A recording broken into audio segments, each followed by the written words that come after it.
Welcome everyone. We are really happy to see so many faces again. And thank you for coming here and listening to Dr. Csaba Hegyvari. And thank you also for coming here and giving this presentation to us. Csaba, we really appreciate it that you keep coming back to us. We have enjoyed many presentations from Csaba in literature and history, but this time it's going to be about his field. From his field, Csaba is a psychiatrist, as you all know, or most of you know. So this will be a presentation about major psychiatric disorders. There will be a quick break in the middle, about 15 minutes. Csaba will let us know when we need to take that break. And also thank you for all of you who brought something to share, to eat and drink. And I think that's it. Welcome again and enjoy the presentation.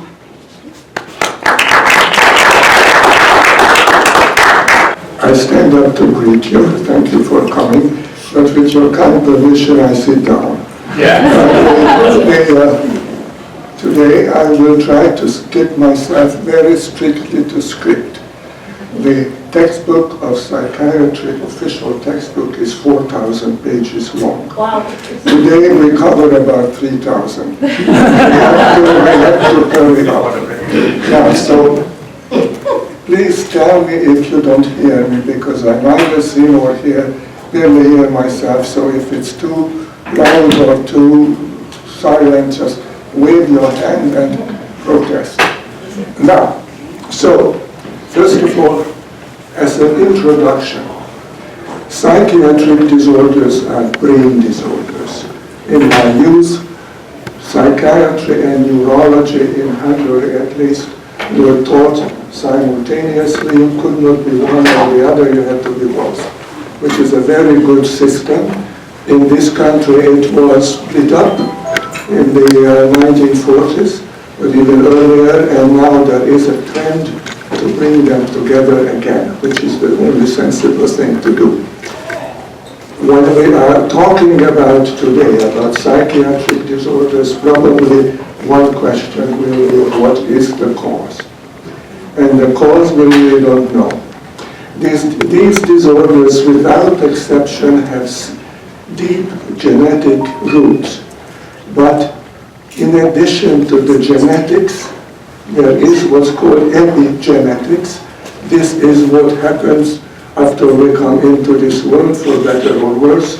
And what happens to us from conception to death, it may change our whole physical and emotional being, as well as gene expression.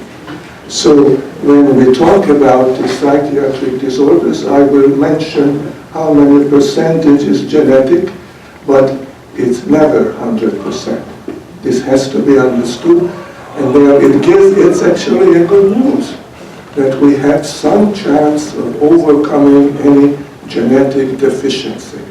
Now there is, obviously for a 2.5-hour speech, I had to be very selective. And I had to choose a few major psychiatric disorders, not everything. If I left out something that you would like to hear, maybe on another occasion. I selected those that I know many people are interested in, and O2 was then speaking of dementia. I mean, I have a personal interest in it because, years go by, who knows. And so I start out by discussing mood disorders, then I will talk about thought disorders, schizophrenia, autistic disorders, and then after intermission we'll talk at length about different forms of dementia, what if anything we can do about them. When I discuss any disorder, in order to help to organize your thoughts, symptoms will be presented in 3 clusters. First, affective, emotional symptoms, then cognitive, intellectual symptoms, and finally, vegetative, physical symptoms. So, with this introduction, I just barely mention anxiety disorders, though they are most common, but not terribly lethal, and we all have it. The prevalence of generalized anxiety disorder in the United States is 28%, so 1 out of 3. Social anxiety and performance anxiety, everybody who ever went to school knows that. Panic disorder is a different entity. And the reason I am mentioning it because for anxiety disorders, the best and wisest course is not to take medications. Or if you do, it's only very briefly because it is a road to perdition, to addiction, habituation, etc. Panic disorder is different. Panic disorder is not seizure, but it is like seizure. It comes out of nowhere, can strike you under any circumstances. It is really an overactivation of certain cell groups in the brain, just like in seizure. But in seizure you have movement usually. In panic you have extreme anxiety. It's a dangerous condition, debilitating condition, and that is something that people should take medication for. Why? Because it has the phenomenon of kindling, like seizure.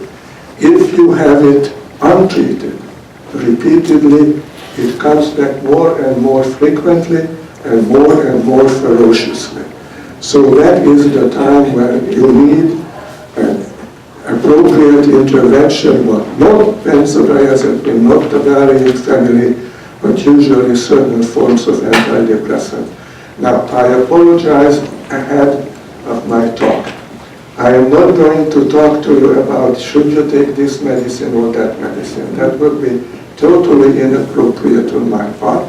Every medicine works for some people, but which one works for you or your loved ones is an individual matter that is between you and your doctor. Neither will I tell that, well, you know, Uncle Joe has this disorder or not, because I don't know Uncle Joe. And Uncle Joe will do is to see somebody like me, and they will help him out. Now let's go to the mood disorders, which is the major part of this talk. The mood disorders fall into two major categories. The major depressive disorder, what we call depression in common language, and bipolar disorder or manic depressive disorder, which is a different entity. Depression is not sadness. We all have sad moods, good moods, bad moods. If somebody is continuously sad, but not to the point of being socially disabled by it, that's called dysthymia. Major depression is a serious disorder that affects the total body, not only the mood, but cognition and the physical vegetative symptoms. So, first of all, let's go through the symptoms and then we talk about the disease and its history and statistics. Depression comes, major depression, first of all, that's a misnomer. There is no minor depression. Major depression is just an old term. Medicine is full of old nonsense terms. This is one of them. And so major depressive disorder, the mood, can fall in two categories. One is the so-called typical depression, and then, of course, there is an atypical depression. The typical depression symptoms are usually in the affective realm: lethargy, sluggishness, anhedonia, in other words, inability to enjoy things. Many years back in Chicago, there was a big study going on with 19 universities, and ours was part of it, that looked at a huge, I don't know, 16,000 or something people, looking what was the most typical and most significant symptom of depression that determined the diagnosis. That's called pathognomonic, a symptom that determines the diagnosis. The pathognomonic symptom of depression is anhedonia, inability to enjoy things. That has not only intellectual pleasures, but physical pleasures, anything from food to sex to music to poetry to your favorite dog or your favorite spouse. And so these are all forms the anhedonia, that form the category of the anhedonia. And in the typical depression, however, frequently the prevailing symptom besides sadness is an agitation and restlessness. The agitation can be truly such that it's hard to behold. I have been, in all my life, I practiced psychiatry. Half of it was in hospitals, half in the office. And the hospital practice is the really hardcore cases. And I remember poor old men and women literally running up and down the corridors and rubbing their hand and mumbling, and this agitation was part of what's called typical depression. On the other hand, there were the atypical group, the melancholy type, which were just slumped in the chair, staring in front of them and virtually immobilized. If you look up Dürer, who was, by the way, Hungarian, his father was Ajtós, from Ajtós, and his name was Ajtósi Dürer. This is for the Hungarians. Dürer has a beautiful engraving entitled Melancholia. It could be and should be in every textbook of psychiatry, not only to increase its intellectual level, but also because it's a perfect description of the facial and physical appearance of a profoundly depressed person. The other affective symptoms, a sense of helplessness, hopelessness, and worthlessness. And that last is very disturbing for the family, because your beloved elderly relative will tell you that their life was all in vain. They had never done anything good, and they are better off dead. Speaking of which, of course, I will come later to discussion of suicide, but that's a different topic, and it encompasses not only depressive but other disorders also. Now, the psychotic symptoms rarely occur in the major depression, but they do occur. The psychotic symptoms in major depression are virtually always delusions. Delusion is a fixed belief without objective evidence for it. That I know I'm followed by the CIO. Why? I don't know, but I am. That's a nice fixed belief. The hallucinations are very rare or almost non-existent in major depression. Their presence indicates some other disorder. Be extremely careful. If somebody has a postpartum depression, that is the most serious and most significantly dangerous depressive disorder there is. Postpartum depression is usually psychotic. The women who just had a baby usually have the baby blues, which lasts for a couple of weeks. But if it continues for months and months, and the mother is convinced that she is unworthy of the baby, or the baby, maybe the baby is by the devil, and therefore she has to kill the baby. That happens. So postpartum depression is a major psychiatric emergency. Remember this. Now the second group, cognitive symptoms.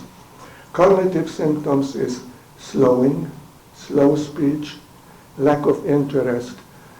They have the memory of past events, but very poor immediate memory. So, you talk to them about something and 10 minutes later it's gone.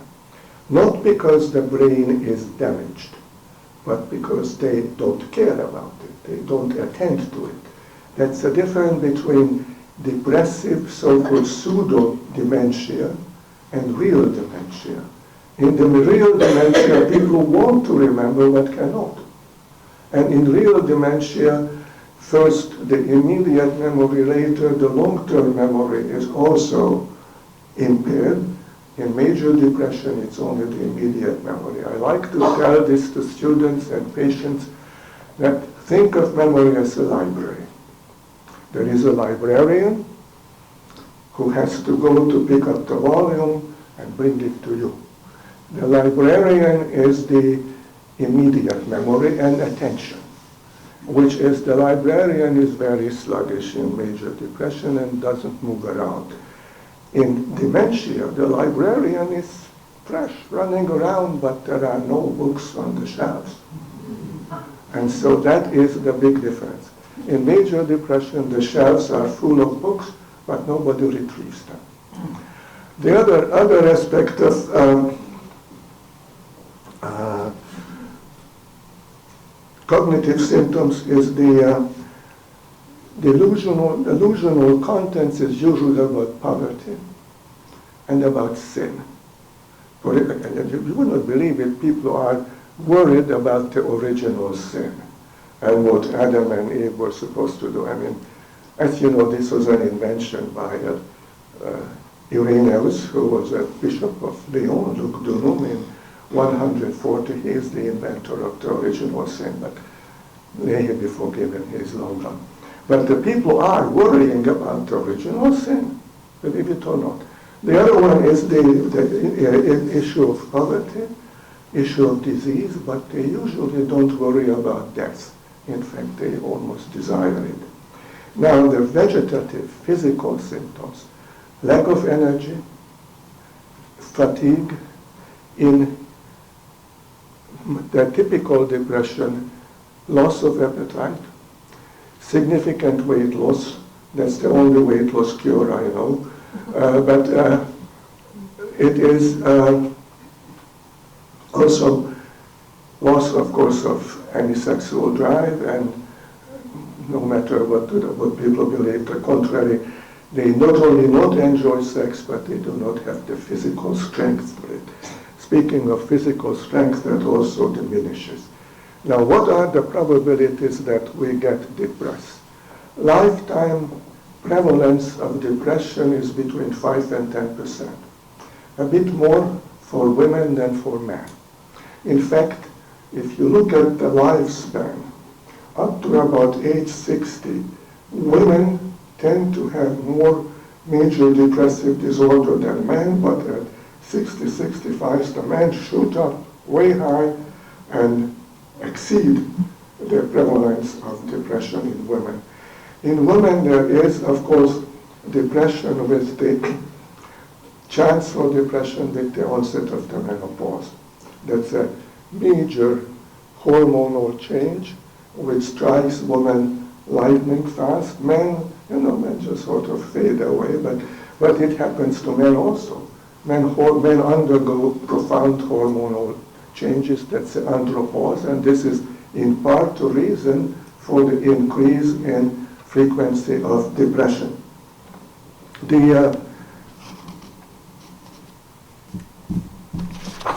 Now, the depressive symptoms change with age. So the elderly, or not the elderly, the middle-aged person is whom we view as the typical carrier of depressive symptoms. Children have depression. The youngest child whom I had seen in Chicago who attempted very serious suicide was 8 years old. A little girl who jumped out of a running car, severely injured herself, and she was depressed.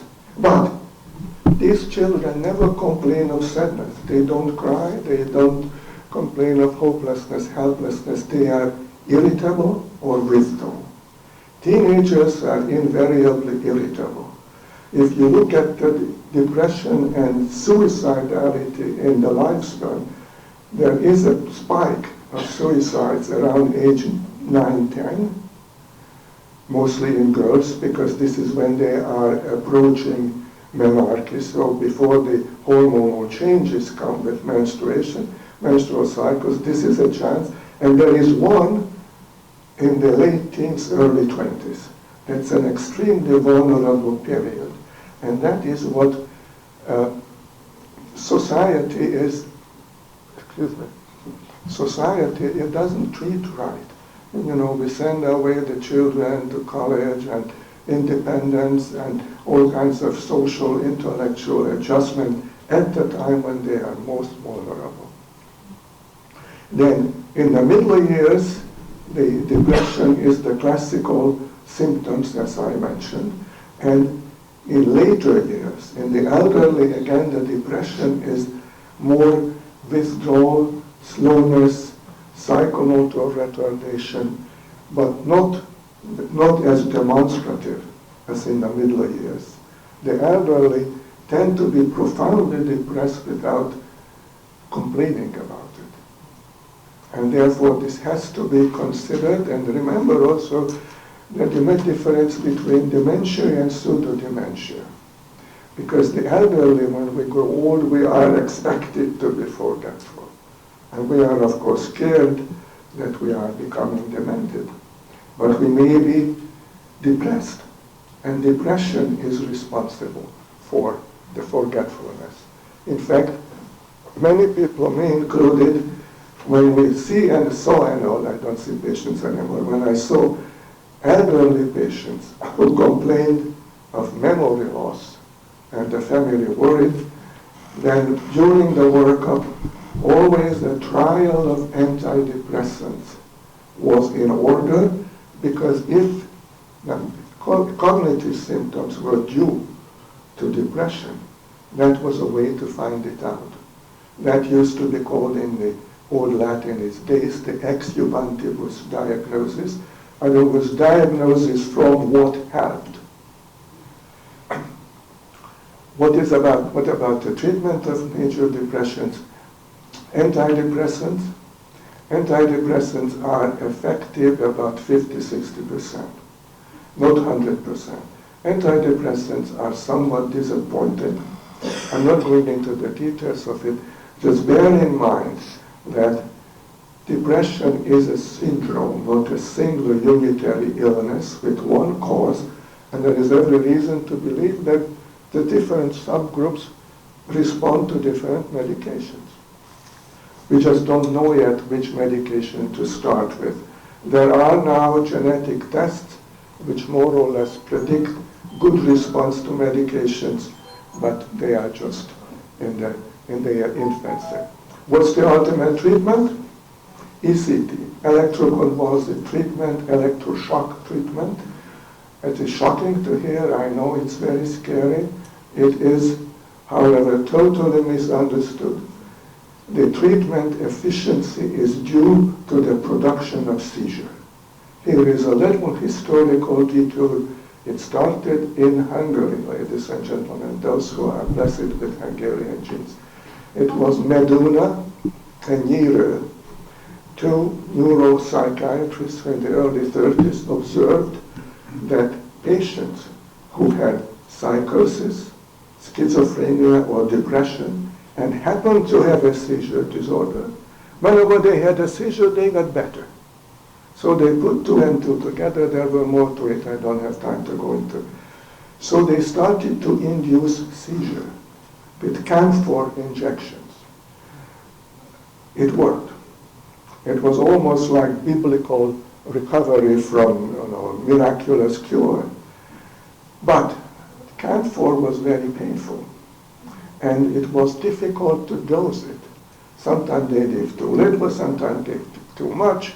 So then came two Italian, Cerletti and Bini, who read Meduna and Nyírő presented it in numerous international meetings, and they said, well, what about inducing seizure by electricity? Because Bini knew from the slaughterhouse that pigs were killed by an electric shock, but before they died, they had a seizure. So Cerletti, who was the boss, said, Bini, go and see what happens. So Bini dutifully went to the slaughterhouse, and the pig dutifully got the seizure, but there was one problem. The electrodes were placed, one electrode in the mouth, other one in the rectum.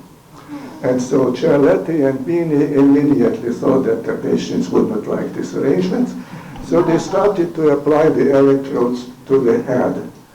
And I put this down now because I show you the different electrode placements. Bitemporal, bifrontal, unilateral. There is also this one which nobody does anymore. This is the most common. So unilateral, one electrode in the middle, one electrode here. It is safe, it is painless, it's done in general anesthesia with muscle relaxants. So if you observe it, I gave this hundreds or thousands times. This is already a little grimace, because these muscles are stimulated directly by the electricity and not through the nerve. The muscle relaxant succinylcholine prevents nerve stimulation of the muscle. So the body is totally relaxed. People are worried about amnesia. If done in this way, amnesia is minimal, and only so-called retrograde amnesia, the person would remember what happened before the treatment. I mean, who wants to remember it anyway? And it is almost still miraculous. I have to tell you a very brief story. The so-called Cotard syndrome.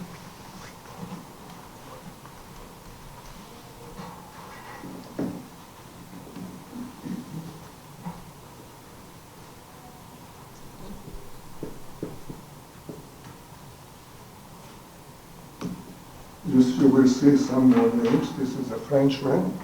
And this is the nihilistic delusion, the ultimate worst case of depression there can be. Lady Nadine, coming from a sweet Italian family, was brought in. And when I met her, introduced myself and asked her, what's her problem? She said, I have no problem, I do not exist. I said, well, but we seem to be talking, so do I exist? She said, sorry, but I don't exist either. So where are we? She said, out in the cold universe. So I said, we tried to feed her. She refused medication, food, and drink, arguing that the non-existent person doesn't need any of those. She was on the verge of dying, dehydrated, extremely weakened, so I called in the family. Out in came, I'm not exaggerating, this is the virtue of an Italian family, 22 people, who I asked their permission to give ECT. Very reluctantly they agreed. Nadine had 2 treatments, after which the nurses told me that I had to prepare for myself for something I had never seen before. I went in and Nadine was dressed to kill. She was a tiny lady in her late 80s, was beautifully dressed, and rather flirtatiously told me that she wishes I had known her when she was young. And I said, I wish too, but I might not be alive had I known her then young. And that's what ECT can do. And she had 6 of them and never needed it again. And until about 2 or 3 years ago, I still got a Christmas card from her, which just really warms my heart. I'm not sure she knows who I am, but she sent a Christmas card. So this is what ECT does. A milder version of ECT is transcranial magnetic stimulation, which is done in here in Seattle. And it's not as effective, and the problem is that ECT you do every other day, maybe 6, 7 treatments. The magnetic stimulation you do for 3, 4 weeks, 5 days a week, 1 hour in a session. There are no seizures. There is little memory loss, but you can imagine the cost. Also, you might have read about it. I read about it with great deal of trepidation, that there is now on sale an FDA-approved device where you are stimulating your head several hours a day, or at least an hour a day, with a low electric current, which apparently increases your mood. I am afraid that people will crank it up and produce seizures, and an unprotected seizure is a very bad news indeed.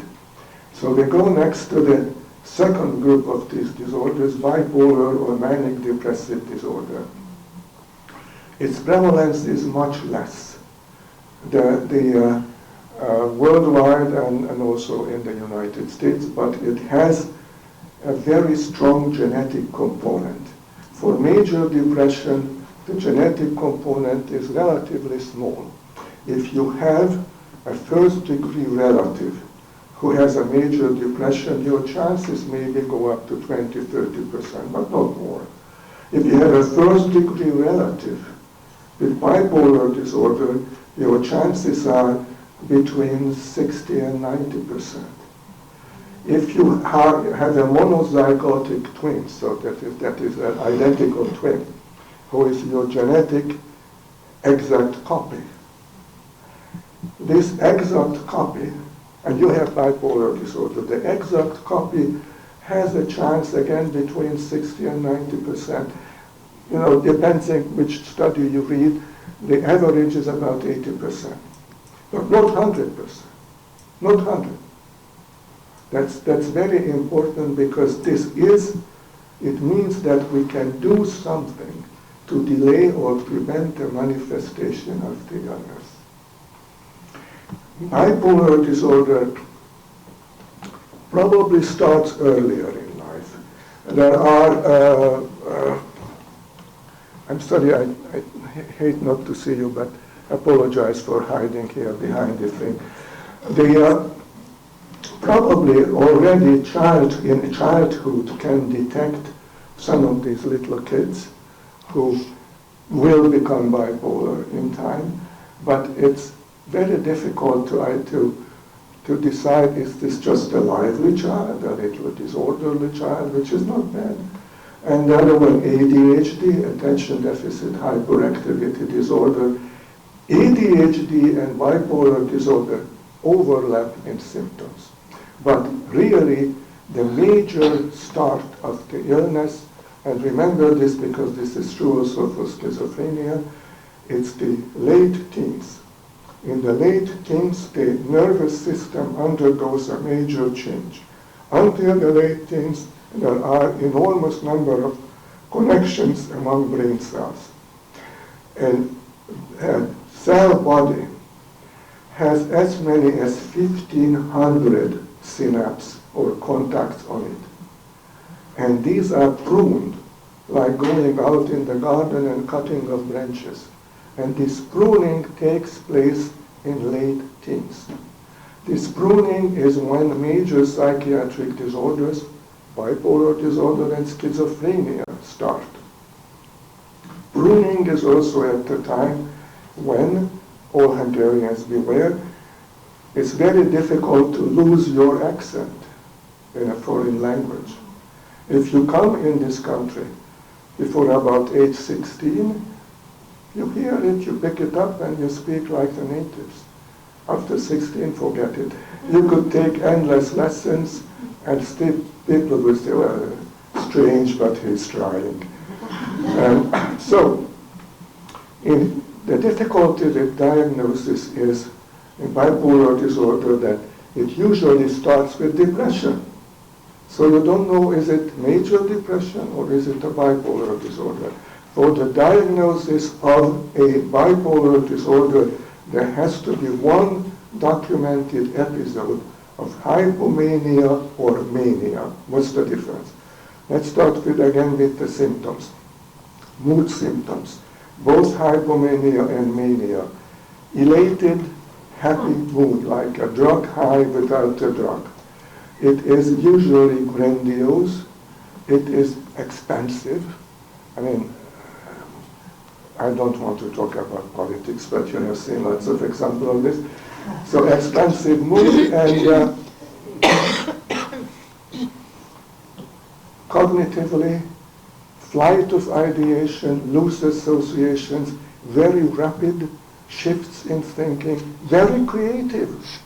You know, the reason why bipolar disorder did not disappear from the human genome, because these are creative people who did lots of good, took on significant roles, and there was a whole French royal dynasty.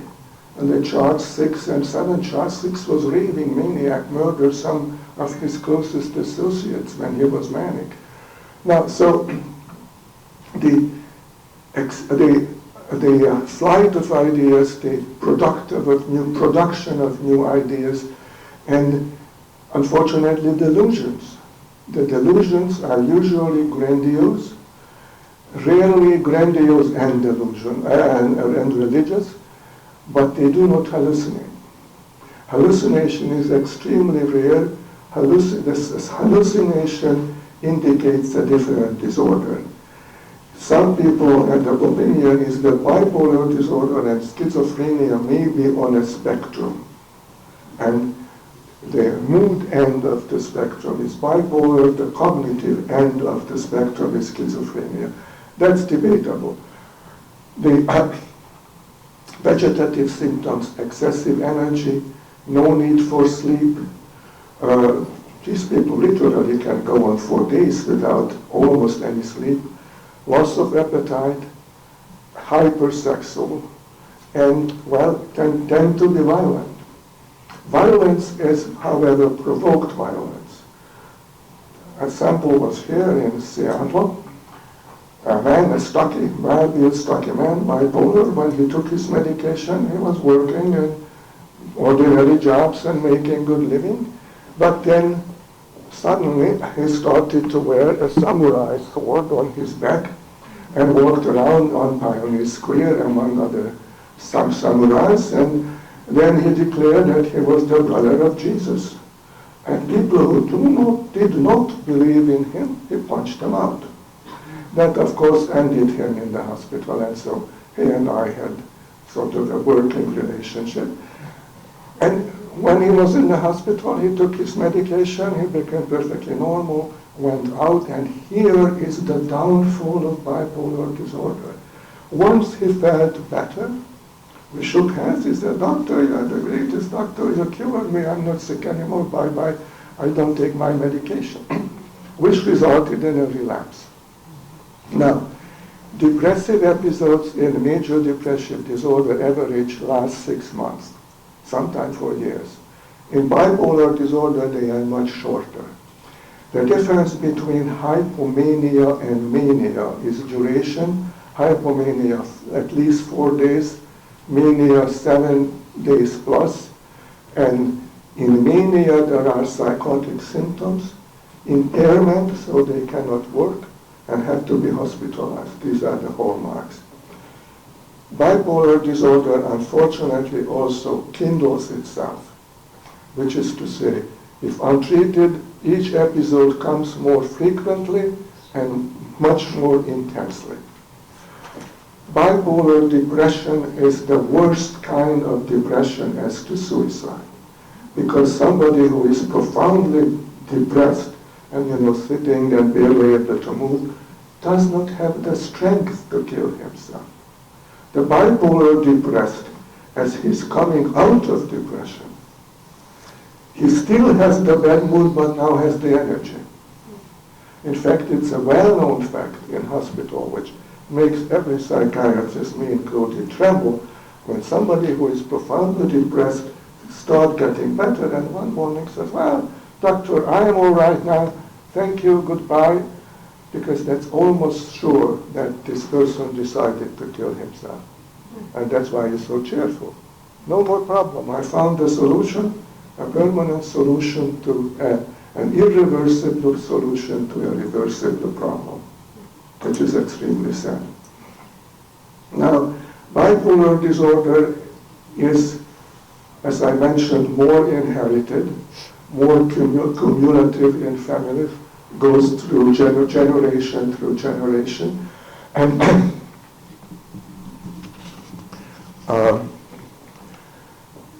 the forms of major bipolar disorder. One is the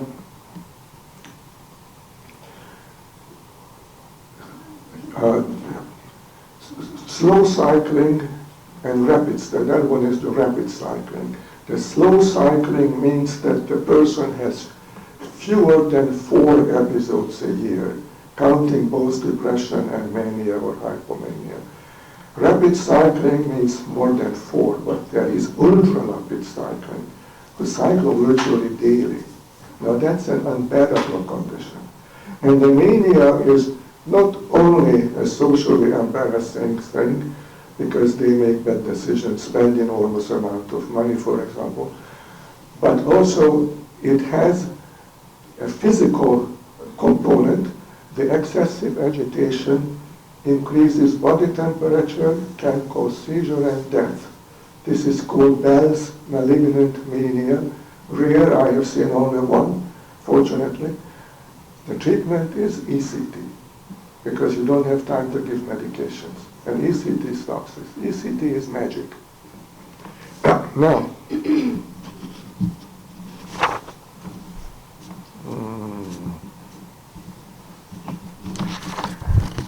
treatment. Bipolar disorder is not curable, but very treatable. Whether it will be curable, likely. You know, the CRISP, etc., treatments, gene modification. The only reason I would like to live, say, another 50 years, not very likely, because I'm curious how these gene therapies will change my profession, because that's the future. Unfortunately, there are 22 genes identified in bipolar disorder that are wrong. It won't be an easy task to change them. But mind you, there are 22,000 genes, so that's a relatively small number. So the two branches, the rapid cycling, slow cycling, there is also another division as to medication. There are lithium responders and lithium non-responders. Lithium responders are usually the slow cyclers. They are luckier. Lithium is easier to live with, except if you take too much of it, you tend to smell like rotten fish. But you don't take that much. You don't have to. And it may damage the kidney. The other group of people respond to basically anticonvulsants and modified anticonvulsants or certain antipsychotics. The difficulty with bipolar depression is that when you treat the depression, you may push the person into mania. So it's hard to know how far to go and how much to go.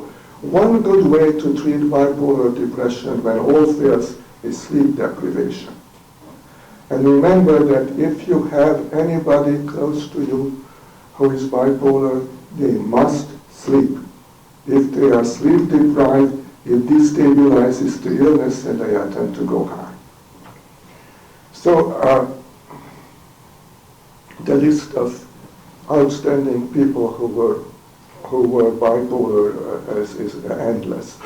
There is one subgroup, the lucky few, who have only hypomania, but almost permanent hypomania. These are the lucky guys, you know, the heart of the party, and Napoleon was very likely one of them. And you can see how much trouble he made, but he had the energy to do it. That's not a simple matter.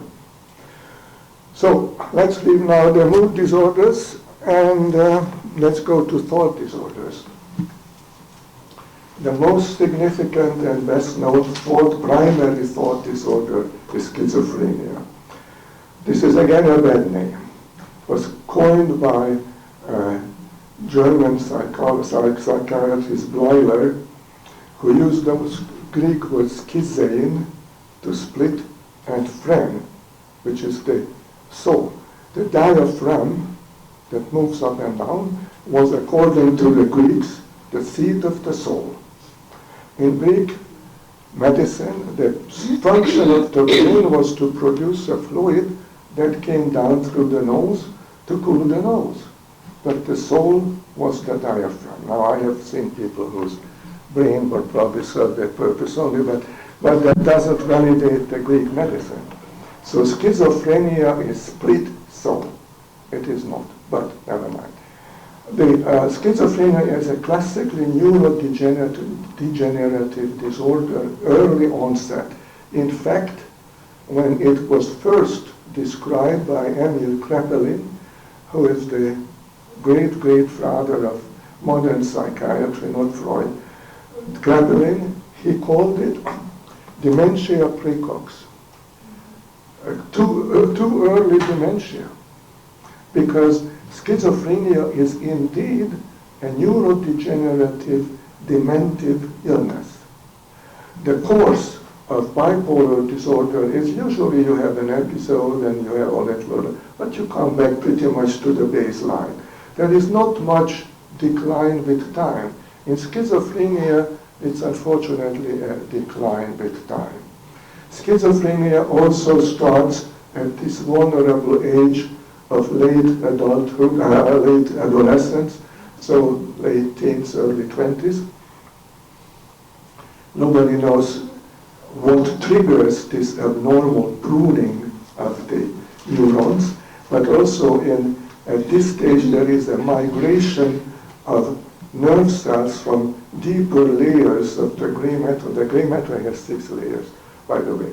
And from the deeper layer to more superficial layers, this migration does not take place or does not take place fully in schizophrenia. So this is the visible anatomical, histological cause of this disorder. But we don't know what to do about it. We just know that it happens, and this is also something that you should bear in mind. This is not a disease that anybody's fault. In the most idiotic psychoanalytic times, of course, they coined the term the schizophrenogenic mother. If you did not know what was the cause of the disease, it was always the mother. I think Freud must have hated his mother with a vengeance. You know, he did not like his wife. He liked his wife's sister, but that's a different story. This is sort of family affair. So this is utter nonsense. It doesn't matter what the mother is or was like. This is an anatomical, histological change with profound consequences. Now, schizophrenia has numerous subtypes.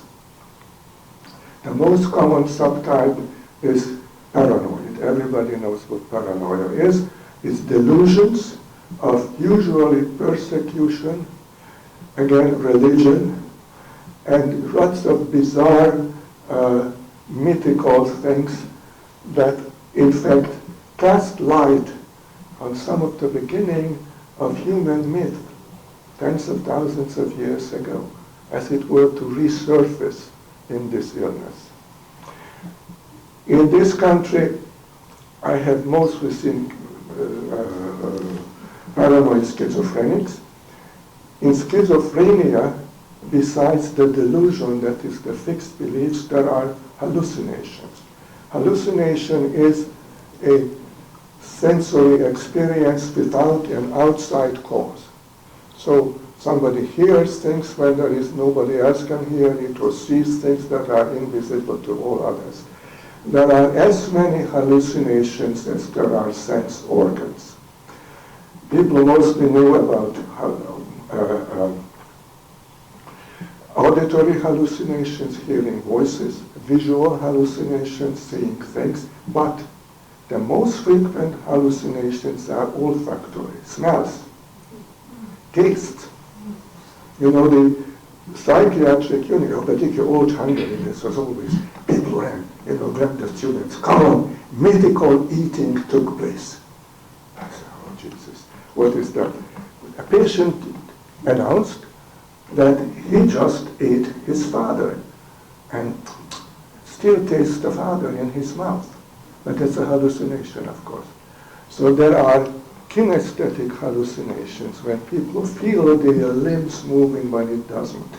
There is ants running under the skin. It's called formation. Don't mix it up with another word. So there are lots of hallucinations. In schizophrenia, the predominant hallucination is auditory and olfactory. Visual hallucinations are rare.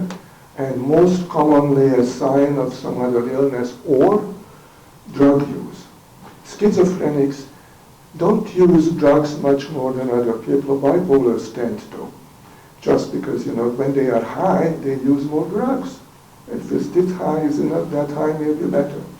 Schizophrenics smoke. 80% of schizophrenics smoke, and there is a reason for it. Schizophrenia, nicotine is a dopamine releaser, and dopamine somehow gives a sense of relief to a schizophrenic patient. In case you consider a life in crime, which I would not recommend, but if you do, and you decide that you are going to avoid punishment by pretending, malingering psychosis, bear in mind, it's funny almost, I heard this so many times. The malingerer says, how frequently do you hallucinate? I hallucinate all the time. Oh, that must be hard. And what is your hallucination? I see pictures. What kind? Black and white, doctor. It's like in a movie, in old movies. That's all lie. Nobody hallucinates continuously. Hallucinations are at a certain time of the day, usually for an hour and two. They do not hallucinate visually, and if they do, it's in color. So now you are trained to how to malinger. But the hallucinations have one very dangerous form, and that's the command hallucination. When the voice tells a person to do something. And usually the voice reflects the person's fears and fearful thoughts and escape or revenge. Schizophrenics do kill. That's very apolitical or politically incorrect or whatever to say, but this is the truth. Murder is about 1 or 2 per 100,000 in the general population. Schizophrenic males, 1 in 3,000 commit murder. Women, 1 in 33,000. So women are 11 times less dangerous. So it is a command hallucination is extremely, it has to be taken very seriously. And if it has a threatening content, it must not be ignored. Now I'm going to, I can't stand there not to tell you this because it's such a good story. And I think it's also a philosophical story, as you will see. Excuse me. Another Frenchman. This crafty Frenchman.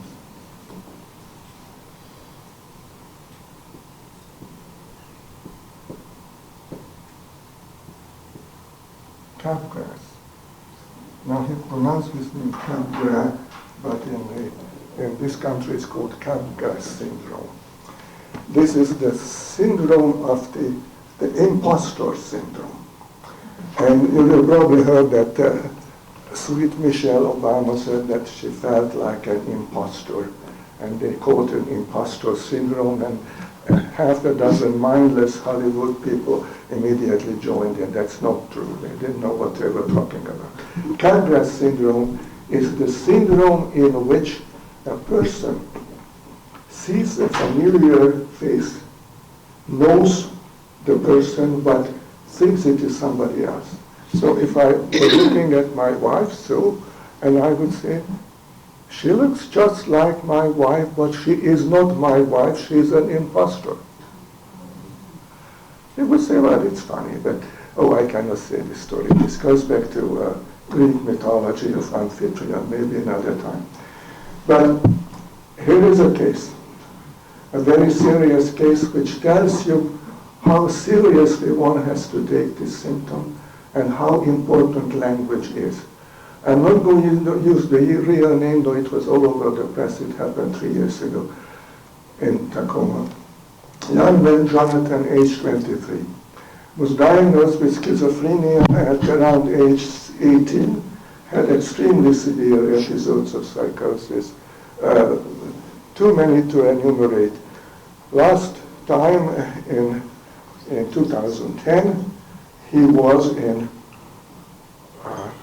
Alaska, where she was going in the wilderness to find God. Did not find God, but fortunately the police found him, took him to the local hospital, and among other things, he said that he now knows that his parents are not his real parents, but his parents are people who killed the real ones. So the two parents are imposters. He lived in the parents' house because he was so violent that no halfway house would take him. He was kicked out from everywhere. So he lived on the street, but the parents, very nice, I know only the mother, very nice people, high school teachers, 3 sisters, they took him in. Everybody was deadly afraid of him, but the parents said, well, this is our son, our son. So it so happened that on one day he decided that President Obama needed to be protected from the conspiracy of the Illuminati, whoever they are.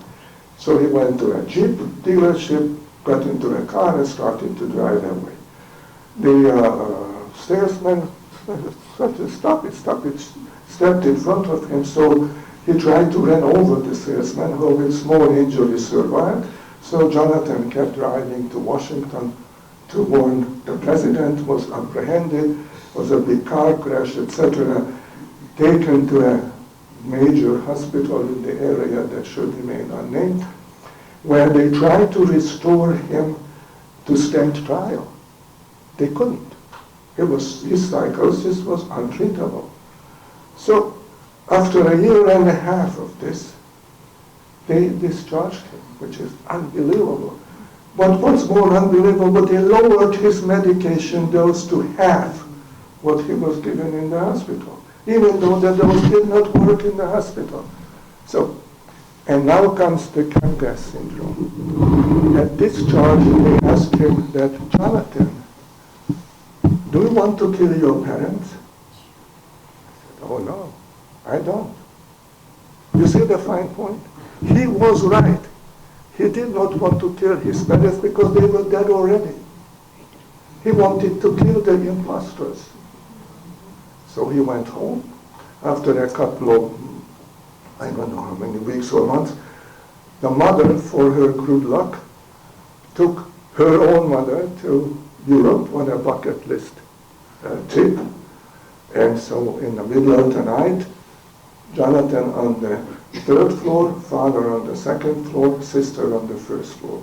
Jonathan sets the clock, awakens at 2:30, makes a good strong cup of coffee to be up to the task, walks down to father's room with the hatchet he bought, and kills the father brutally, in fact cutting off his head.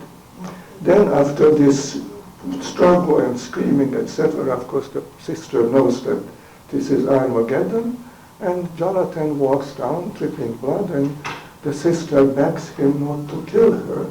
And he said, I don't kill you. You are my sister. I brought justice.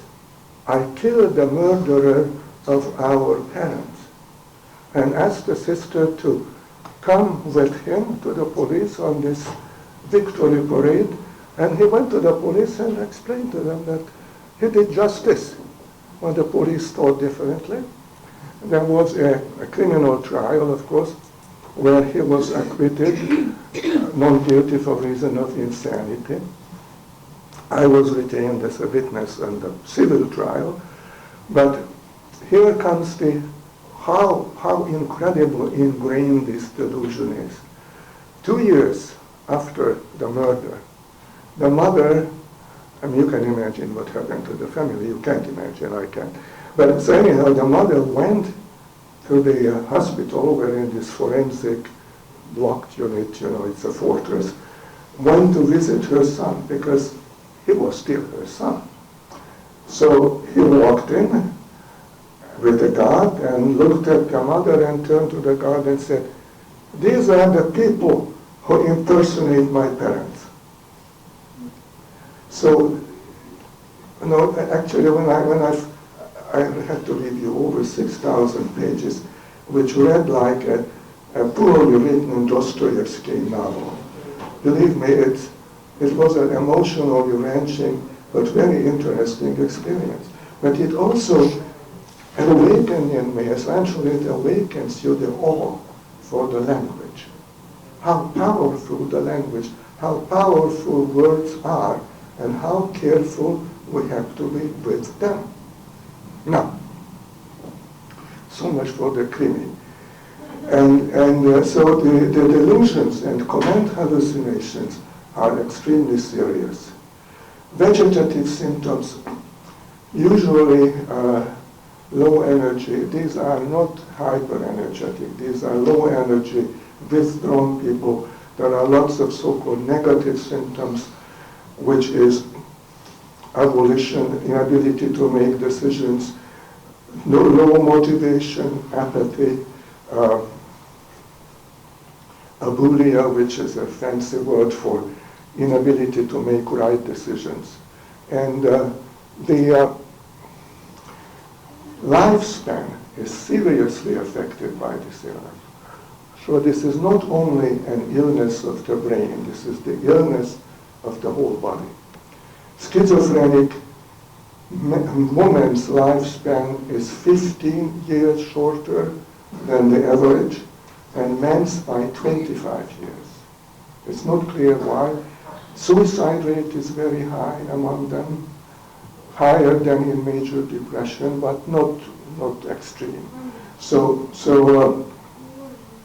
this is an overall serious illness. And other subtypes. I mentioned the paranoid. There is a catatonic, which is primarily a movement disorder. Catatonic schizophrenia is mostly in, actually let me show you this, in freezing. It's the so-called waxy flexibility. So if I were suffering of this, fortunately not, it's too late for me to start, by the way. So somebody would raise my hand, it would stay there for an hour. I could not do it voluntarily, but they do it. I have seen back in Hungary, before the antipsychotics were widely used, patients who were squatting in a contorted position for hours and hours. And you couldn't do anything about it. Other one is echolalia, repeating what I said. So I would ask them, how are you? And they would say, how are you? I said, can you tell me? They would say, can you tell me? Echopraxia, if I move my arm, they would do exactly the same. This is very rare in this country. I don't know why. Hungary, it was very common. We are just a different breed, the select few, for the wrong purpose.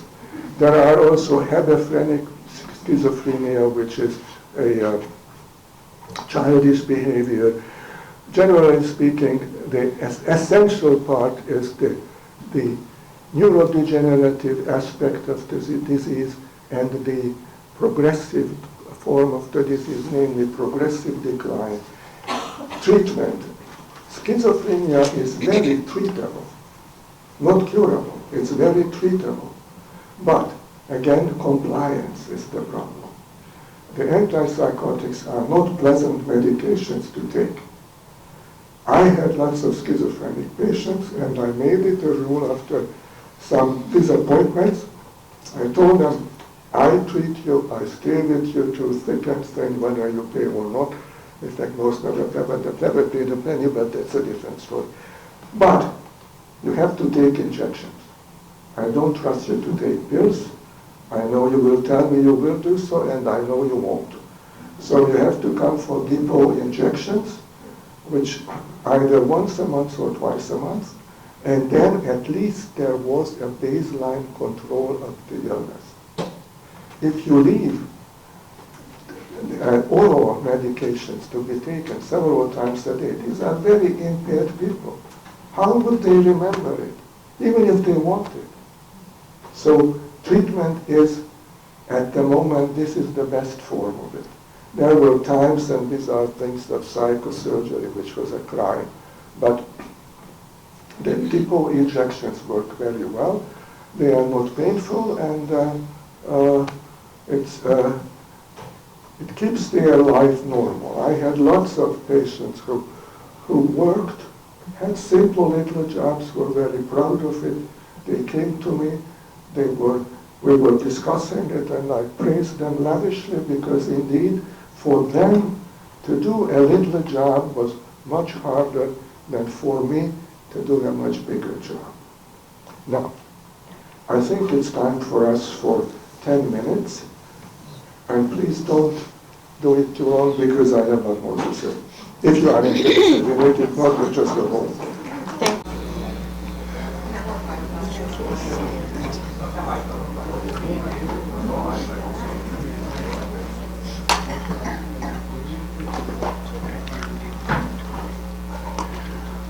The practice of medicine is always full of little stories.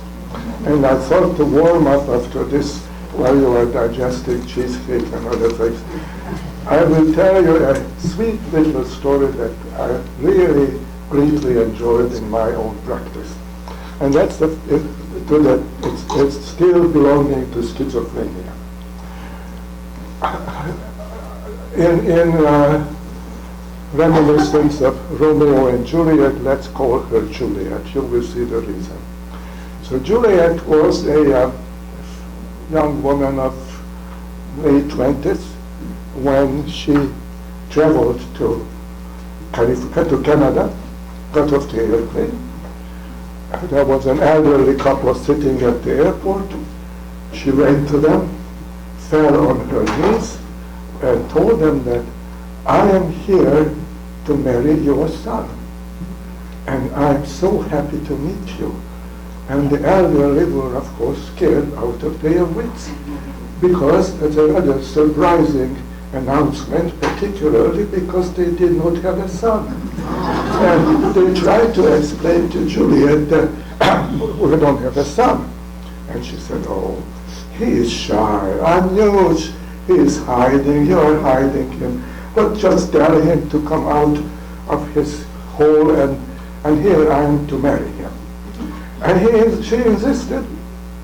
So finally, the mounted police came, I suppose, without the horses, and took her to the psychiatric hospital instead of a nuptial chamber, as she wanted. And after 2 weeks, she was transferred to our hospital. She was very sweet, very kind, and she saw me for over 20 years regularly. My role was to keep her from doing something outrageous like this Canadian visit, because she had this syndrome, the Clérambault syndrome. Again, a Frenchman, you see, they were very active. A Clérambault syndrome of imaginary lover. It's sometimes called erotomania, but that's not a good word. There was nothing sexual about it. It was fantasy. And it always struck me that this was the disease equivalent of young people, girls and boys, dreaming about ideal love. Except she did not live, she knew it. She knew that there was this man, usually a celebrity, living somewhere, who was writing to her, sending her messages, and assuring her of his undying love. And now my job was to prevent her from stalking these things. Fortunately, these lovers were always far away. Except on the last occasion when the lover was in Hawaii, as I remember, and she planned to travel there and mobilize the authorities to force this man to come out in the open. But in addition to that, what was so charming, she had a very good job originally and had some inheritance, so she had some money, which she spent entirely on clothing, but not something frivolous. This was truly out of 19th century French painting. And I'm not exaggerating. She came out, cut out of a painting of Degas, those fancy pastel-colored ballet dancers, always beautiful dresses, white gloves above her elbow, and hats to die for, except when she entered the waiting room, all the patients, scurried to a corner, waiting what the heck is going to happen. Nothing ever happened. Sometimes she dressed Renoir, more lavish, more intense colors, but mostly stayed with these French Impressionist paintings. And when I occasionally suggested that maybe some medications would decrease her anguish, she said, no, I am not ill. What are you talking about? Except one time when it started to get really heated up, this is a form of schizophrenia, by the way, she started to hallucinate, and she was telling me, stopped in session, and then she said, he's talking. Where is he talking? In Hawaii. Now that's called extra-pumpian hallucination, when the hallucination is outside the possible range, physiological range of a sense organ. If I say there that I see what is happening in Budapest, that's impossible, of course. But so when I suggested that, she got very upset, and unfortunately then she was arrested again for some stalking, and then I retired, so I don't know what happened to her, but I always thought of her as Juliet of Romeo and Juliet dressed up in a Durga outfit. And that was, I looked forward to seeing her, but I also dreaded it a bit because, what could I do? I was trying to be sort of an advocate for reality, but not very successful. Now, talking about thought disorder, a few words about the autism spectrum disorders. The autistic spectrum disorder, spectrum means that there are many forms of it, from very mild to very severe. And they used to be called in my youth, for example, childhood schizophrenia, which it is not. It's not schizophrenia, it's a totally different condition. It's highly inherited. The inherited component is between 80 and 90%. So forget about the vaccination, all that insanity is going on outside. It has nothing to do with, much to do with outside circumstances. It's an inherited disorder. There are three major components of this disorder. One is speech. Delayed speech or not developed speech. In serious form, these children do not speak at all. Tends to be a little more in girls than boys, but not very significant difference. The second one is difficulty with social communication. This is both understanding language and understanding non-verbal language. We look at each other, I'm looking at you, I don't see you, but it's a different story. But when you look at another person, you read their expression. You know how to relate. Eye contact is very powerful. It's a very powerful human communication. And it is, in fact, the source of empathy, the social empathy. I really believe that the greatest thing we can aspire in life is to be empathic with each other. If we can understand somebody, we can walk in their moccasins, so to speak, then we reached all we can hope for and aspire for. And these people lack that one. This is why they are sort of quote-unquote odd. They don't fit in school, they don't fit in life. They may get married, but it is sort of becoming a ritualistic behavior without the necessary emotional underpinning. They have very great difficulty, for example, raising children, because children communication is largely non-verbal or pre-verbal. We can understand even an infant who doesn't speak yet. Now, there is a form, a mild form of autism called Asperger's syndrome. Now, we are living in an insane age, as you very well know, that Asperger was purged from the current list of psychiatric disorders because he was politically not correct. Hans Asperger was a pediatrician and a psychiatrist who in 1944 described a group of children, autistic children, who had many symptoms of the autism except speech problem. They had in fact a narrow but very highly developed intellect for something, for speech, for example. Like as I described in the book at length about Adolf Hitler. But great scientists were autistic. The two prime examples is Isaac Newton and Albert Einstein. Newton was a great mathematician and a very unpleasant man, and really, it's not a diagnosis, but totally screwed up. But when he was not writing about mathematics, he was feuding with other people, accusing them of all kinds of misdeed, and also writing totally esoteric nonsense about mythology, theology, and whatever. Einstein did not speak until age 4. He was a very cool cat who mistreated his first wife, had no particular relationship with his children, but he learned how to behave, but apparently not with the emotional depth and warmth to it. And that's what Hitler did. I mean, Hitler learned how to behave in public, but he did not have the emotional attachment to anybody. He had only one friend in his life, in adolescence, and that was it.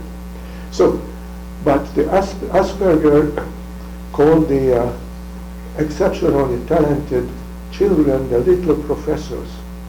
They seem to have had a great talent for speech and mathematics. And some of them also for music, but mostly for this area, these two areas. And these people do well in life. They can have a good job, they are working hard, they have an above average intelligence, but they miss out, and their environment misses out on this deeper emotional attachment.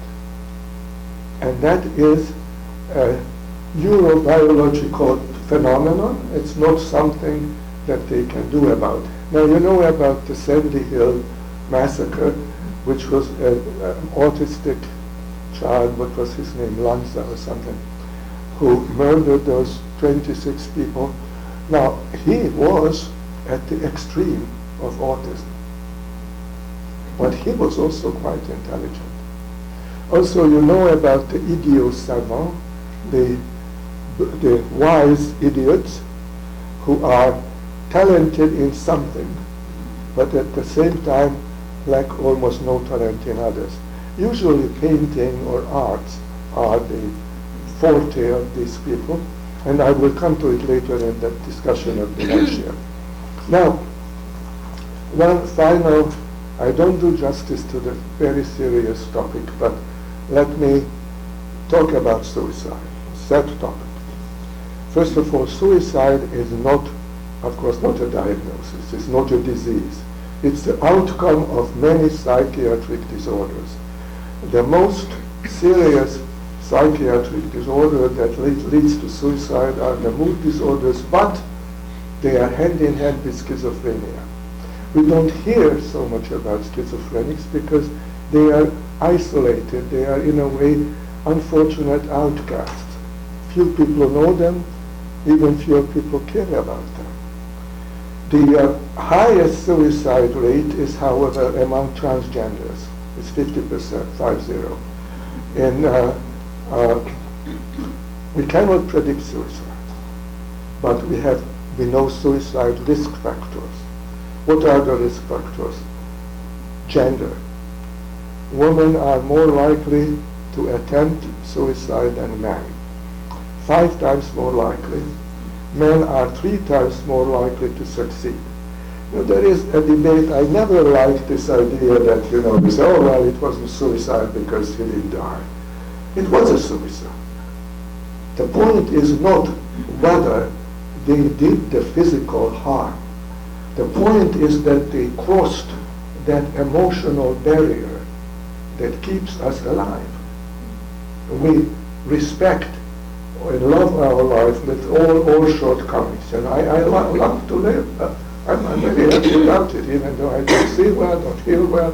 Never mind that, I still have my wife, my children, grandchildren, the dog, but I wouldn't leave the dog, come on. And we come to the next step. What are the other factors? Pre-existing psychiatric condition. That's a very serious risk factor. Previous suicide attempt is a risk factor. The geography where you live. If you live in Alaska, you are doomed. Second worst is Seattle. I'm sorry to say that. Seattle used to be the suicide capital of the United States. It's somewhat improved, but Alaska, stay away from Alaska. It's in part probably because there is a very high depression. Depression because of the darkness, I did not talk about seasonal affective disorder, we cannot talk about everything. But mood is dependent to the availability of light, sunlight, and that's, of course, not available in Alaska. The protective factor is belief in religions. Religions, the most protective is Catholicism, the least protective is Shinto, because it tells you that really it's a noble thing, just harakiri or seppuku or whatever, and that's a good thing to go. So the belief is a significant thing. And most significant protective thing is attachment. The attachment to your family, to your spouse, to your children, to your dog. I'm serious. I have patients who said that I would kill myself, but I cannot leave the dog. And I said, you're absolutely right. The dog deserves better. And how do you prevent suicide? You prevent suicide primarily by psychotherapy. And the psychotherapy is nothing gimmickry about it, but to create an attachment and create a relationship that will help the person alive and will give a goal to work towards. One thing, an old psychiatric question, when you want to evaluate whether somebody is going to kill himself, say, in the next couple of days, you ask him, what will you do the end of next week?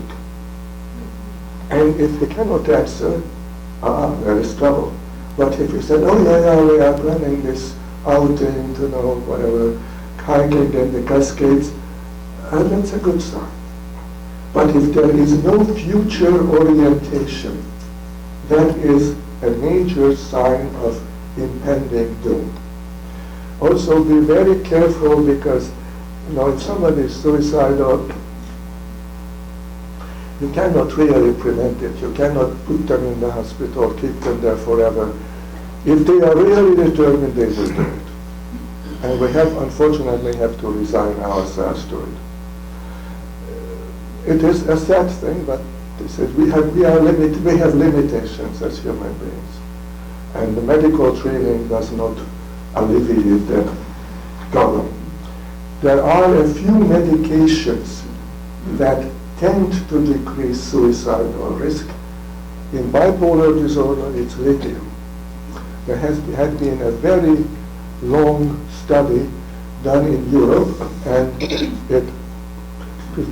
it showed clearly that bipolars on lithium responders had a much lower rate of suicide than on any other medication, and lower rate of suicide than the ordinary people.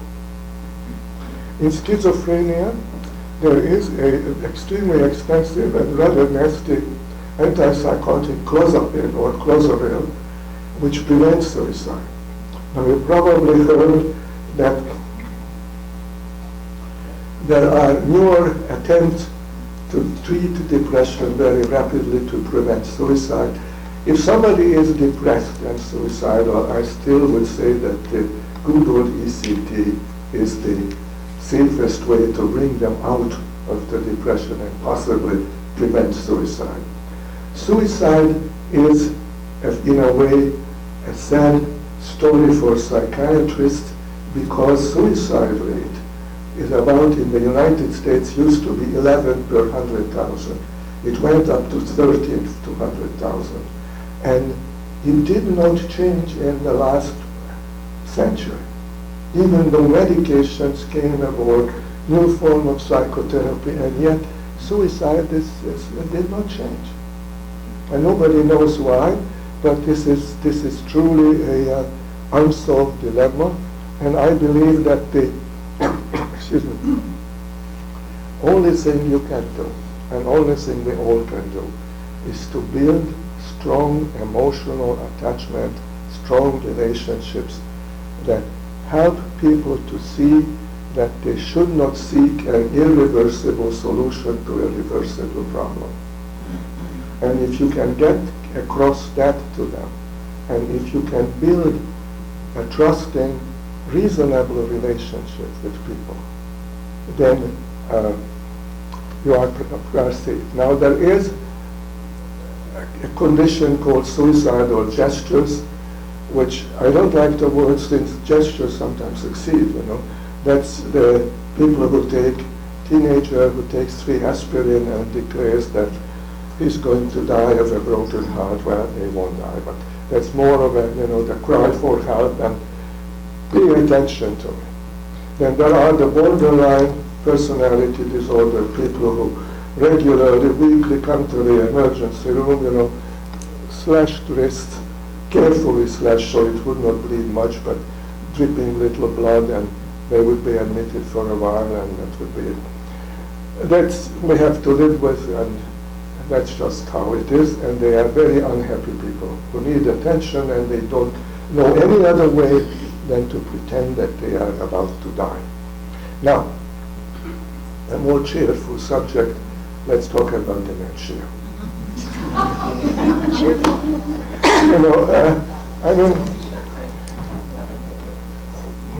We all hope to live long, and some of us did already. And the longer we live, we are looking behind us, is dementia coming? Is Dr. Alzheimer knocking on the door? Well, I don't know. So we are going to talk about this a little bit at length because I think this is a common concern.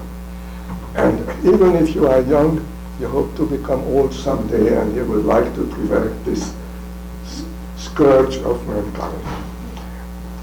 I would love to talk about the story of how Alzheimer discovered the disease, but I don't have time. Suffice it to say that Alzheimer was working in a laboratory which, for his good luck, was very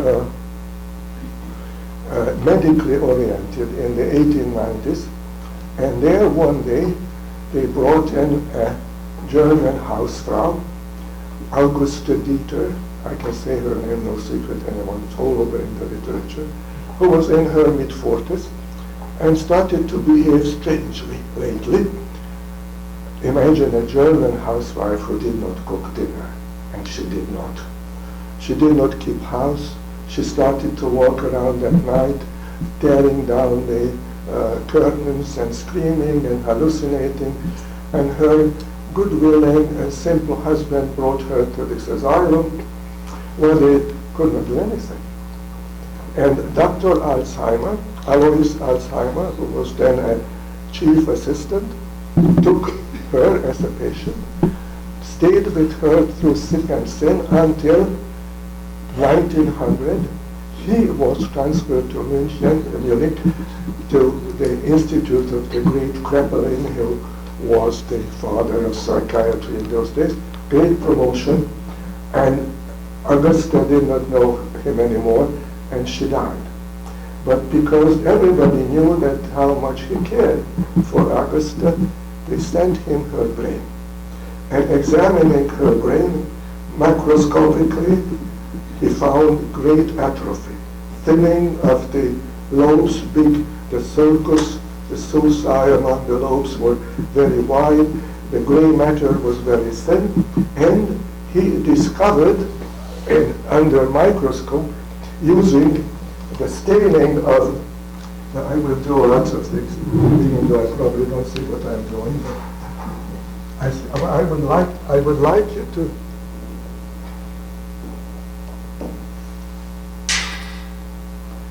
It's utterly pedantic, but I also would like you to see this because this will give you a bit more, I hope, intellectual breadth to this problem. So I will draw you nerve cells of different dementias and we'll see what we are talking about. Oh, God.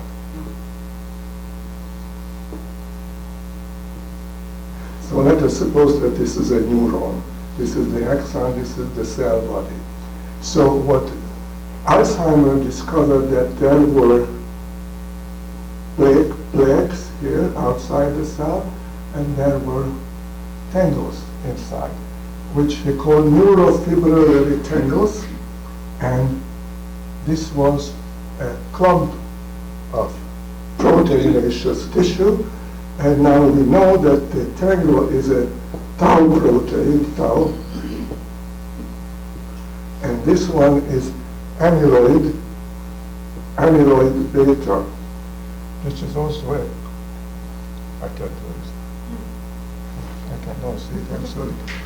So now, why is this important? Look at this image. This is, ever since this is the classic picture. Augusta was very unfortunate. Alzheimer was very fortunate. She had the genetic early onset Alzheimer's disease. And this is why she had both of these, the neurofibrillary tangle and the plaque, the amyloid beta amyloid plaque. Ever since, to this day, medicine and pharmacology is struggling. What is the solution to this problem? And nowadays, all the therapeutic effect was designed to remove the beta amyloid. Why? Because that's extracellular. That's easier to get to. And they could remove it. And I'm sorry, this whiteness blinds me. So anyhow, the amyloid could be removed, but the neurofibrillary tangle could not. And when they removed the beta amyloid, well, nothing happened. The disease kept on going. And we come to this, why this might be so. Now, by the way, just another little anecdote. Alzheimer presented this in 1906 in Munich at the Southern Bavarian Congress of Neurologists and fell on totally deaf ears. The chairman of the meeting, in fact, said there is nothing to discuss it. Who is interested? This is nonsense. Why? Because 2 lectures followed by psychoanalysts on compulsory masturbation. And that was a very interesting topic, obviously, and it was followed by intense discussion, and who cares about an elderly, demented woman? In fact, Alzheimer never named this after himself. His boss, Kraepelin, who wrote the classic textbook of psychiatry, which is still quite valid, though the names changed a bit, he named this Alzheimer's disease of pre-senile dementia. You see, pre-senile because Augusta was young. Senility started in those days at 60, now it starts about 65, and heaven only knows. But at the same time, there was an interest surging about the different forms of dementias. And it so happened that in Alzheimer, oh by the way, Alzheimer was famous in professional circles for this discovery. He was made chairman of psychiatry at Breslau, which is now Wrocław in Poland. Unfortunately, at age 56, he died of the flu. So he did not die of his own illness. But, so at the same time, at the laboratory of Alzheimer was a young man, Franz Heinrich Levy, who was studying Parkinson's disease, dementia caused by Parkinson's disease. And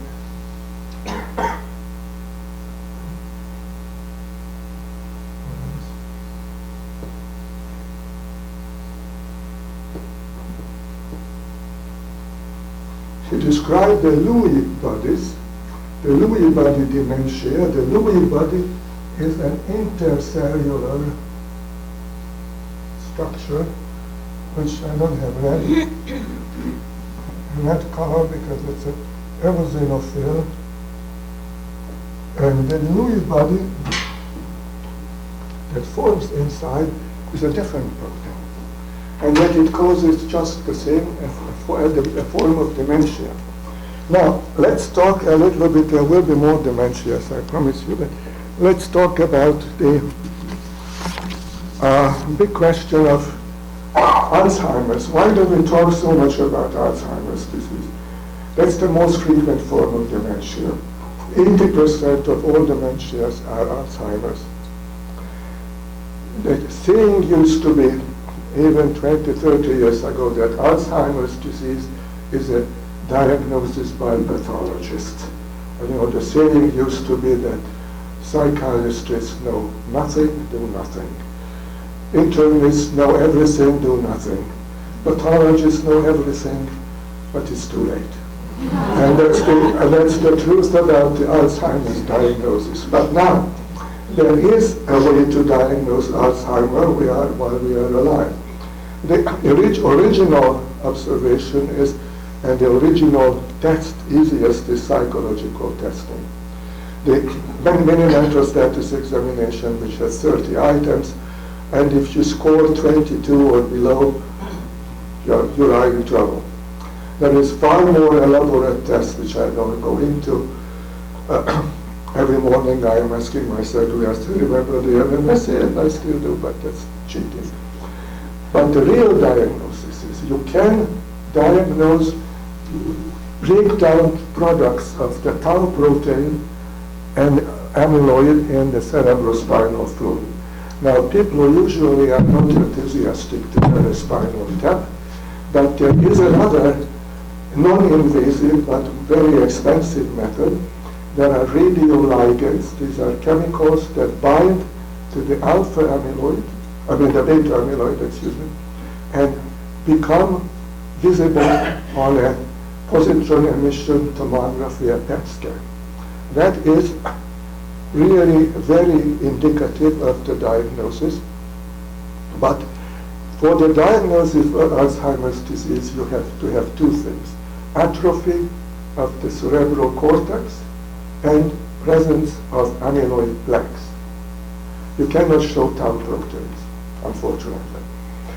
The question is, would you really want to know it? Well, who knows? What you want to know, and I want to know, is that as we grow old, we lose our memories. And is it Alzheimer? Is Dr. Alois coming, or is just an aging phenomenon? So how do we tell the difference? The aging brain, maybe this is whistling in the dark, does have significant changes, but not destructive changes. What we have difficulty with is certain aspects of the memory. One is incidental memory, and I take off my glasses, and then I have to assume my wife or the two grandkids who will then go on expeditions to find it. Because, of course, as soon as I take it off, I forgot where it is. To prevent this, you have drop zones, like the Air Force used to have in the war. In Budapest, in my childhood, our house was in the drop zone of the Royal Air Force and duly destroyed. So I put my glasses always to the same place, more or less always. The other thing is to attend to what we are doing. In other words, focus on it. I put my glasses down with a purpose. I tell myself it is here for this reason. You make stories about what you are going to do. We don't remember facts too easily, but we remember stories. You know, those who know me, you know that I like history. And I remember historical dates surprisingly well. It surprises me too. And why is it so? Because I remember them in a context of a story. And then if I remember in a context of the story, it stays with me for a very, very long time. Now, the other memory problem that we have is, of course, whether what we learn becomes a long-term memory. The transfer from the immediate storage to the long-term, which is the hippocampus. The hippocampus means seahorse. The hippocampus is inside, so this is my temporal lobe. Imagine that inside there is this curved structure which is at the bottom of the lateral ventricle. It's sort of a bumpy little structure, and that is the seat of long-term memory, this frail little structure. And that is what we would like to stay big, strong, and healthy. A healthy seahorse is nothing like, not something to neglect. That's what we want. And that is what unfortunately tends to decrease. The frontal lobe is also involved, of course, in memory formation, but this is the real depository. This is the bank where you put your memories. What we do not have in a healthy aging memory loss is visual spatial loss. So if we know where we are. I mean, even I know, I don't see well, but even I know more or less, for example, at home, I don't get lost. If I got lost, that would be bad news. Now, what is the memory also quite well preserved for stories. And that's why I told you that whenever you want to remember something, make a little story out of it. The next step would be the mild cognitive impairment, the MCI, which is a transition and may lead to Alzheimer, may not lead to Alzheimer. It has all the previous features, but in addition to it, there are speech problems. There is a problem called anomia. For example, if I had anomia, say, this one thing that you on it, instead of saying paper, or saying you write on it. And even more telling is that the vocabulary decreases, becomes language now become flat and uninteresting and unexpressive. The other linguistic problem is that you start. I'm doing it right now, of course. I don't have it yet. You try to. I'm not aware of it. I will be the last to be aware of it, by the way. That you start to circumvent things and describe in a peripheral way complex ideas. You are losing your abstract thinking. You have a decrease in executive function. Executive function is the higher human function of the frontal lobe. And this frontal lobe, the executive function means that we set a goal, we make a plan to achieve that goal and carry out the plan. So that's clearly a multi-step process and a very complex process. And to be able to do that, we need the intact frontal lobe. Now, frontal lobe, this dysfunction, for example, is not impaired by depression. The depressed patient has the ability, but may not have the energy. He's able to do it, but they just say, don't bother. The demented person, on the other hand, wants to do it, but cannot. I think, people used to ask me, family members, that how do we know that XYZ is now more entering the dementia zone? It's very difficult to know.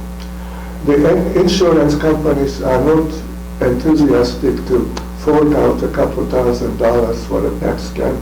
Last time I remember it was $5,000. That's a lot of money. And the insurance companies say that, okay, so we do it and then what?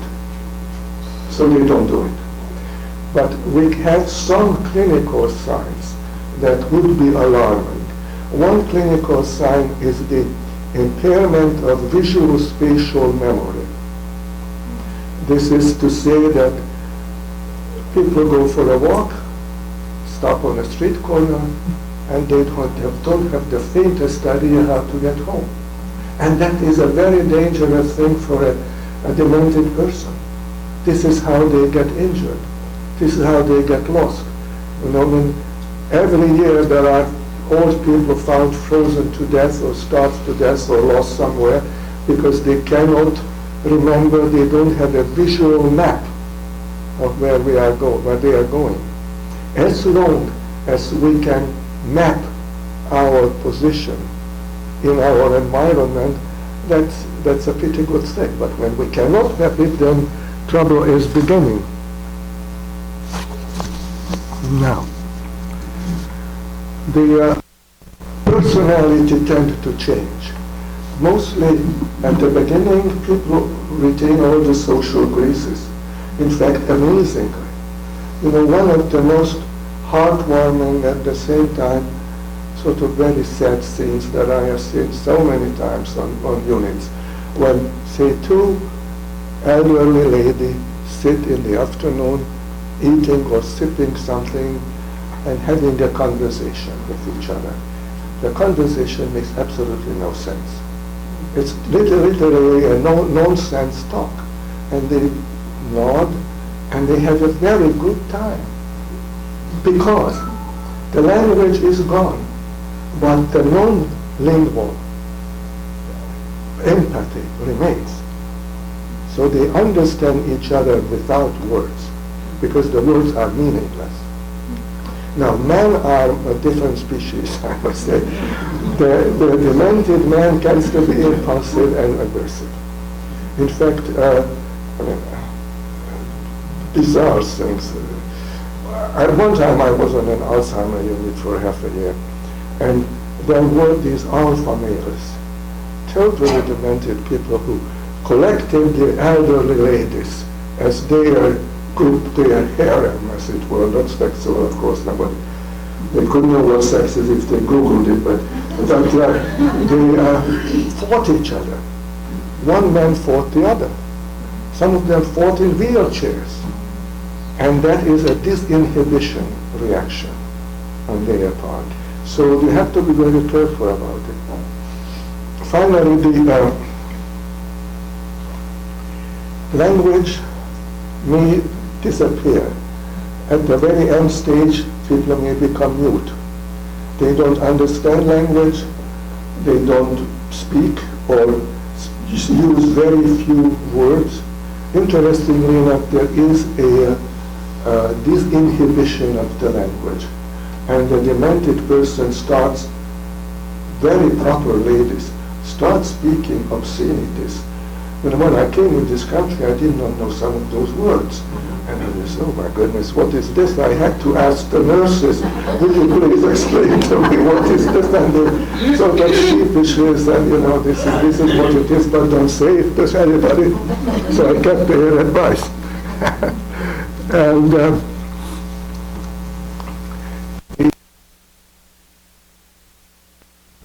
first, illusionary misinterpretation. In other words, I look here and I think that this is a person who's trying to hit me. And of course I hit back. I will be the first. Or, worse yet, hallucinations. At night, sundowning, when the light goes out, so does the mind. Because even though somebody can be profoundly depressed, the sense organs provide information and orientation for the brain. So you put them in the dark and it's all gone. And that is why elderly people who go out at night are in double jeopardy. They don't know where they are, they don't see what is around them, and that is a very, very serious problem. Ultimately, what do people die of with Alzheimer's disease? Usually, they stop eating or start taking less and less food and fluid. They simply don't have the urge. They are not able to take care of themselves, of their hygiene. They become incontinent, which carries with it the danger of infection, decubitus, etc. And ultimately they may reach the stage where they have to be fed by tube. Now, I think that this is one of those very difficult ethical dilemmas. And this is why I think we all should have an... It's okay. Sorry, okay. Don't like to litter the place. We should have an advance directive. I have the advance directive that should I ever get into this position, don't feel me, just let me go in peace. And really, dementia is extremely painful for the caregivers. And it is as much, if not more, the disease of the caregiver as it is the disease of the person. You know, I have had lots of patients with this disease. As you grow older, your patients grow older, and so those who are older than me to begin with reach that stage. And then the family asks me always two major questions. How long should we take care of him or her, and when should we stop the treatment? I think this is an individual and family decision. Nobody can tell you what to do about this, any more than nobody can tell us whether we should love our relatives or hate them. I believe that the reasonable decision is to say that the home care should stop when it is impossibly difficult to have 24 hours, and nobody can do 24-hour day available, or when it is not safe anymore.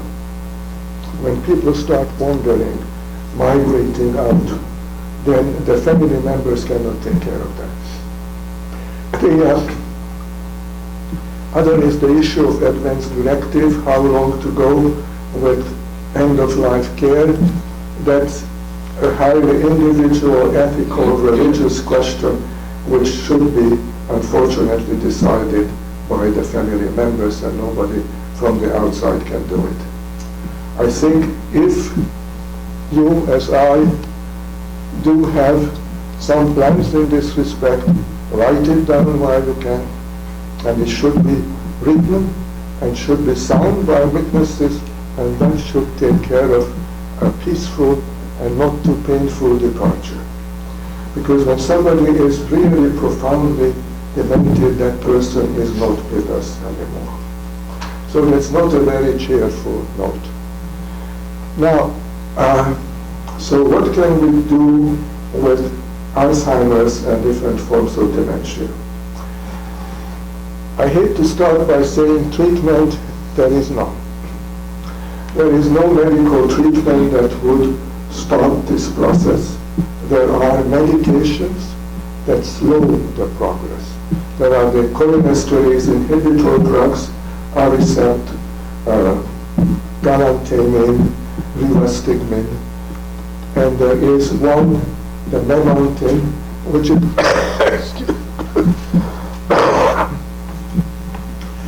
NMDA inhibitor, never mind what it is, this is a neurotransmitter. And those slowly decrease the decline, the rate of the decline, but do not stop it and do not reverse it. As I told you, the treatment failed on these diseases. And so the next step is, how can we prevent it? Well, good luck. Well-selected family members, parents. There is a genetic component to it, but it's not too large. For the early onset Alzheimer, it is completely genetic. There is very some environmental epigenetic effect. But the late onset Alzheimer is a multifactorial thing. Alzheimer usually starts much earlier than we notice. From the diagnosis to death, the average lifespan is 7 to 9 years. 15 years survival is 3%, so very low. The disease mostly age-related. I hate to tell you what I'm going to tell you because it sounds bad. At 65, the chance is 4%. Every 5 years it doubles, so at 8%, 75, 16, 80, 32. My goodness, I'm 81. And 85, it's 50, 60. Interestingly enough, it doesn't go any further. Not because people are cured, but I'm sorry to say people are dead. So if they don't have chance to go beyond that. If you passed your mid-80s, you are reasonably safe.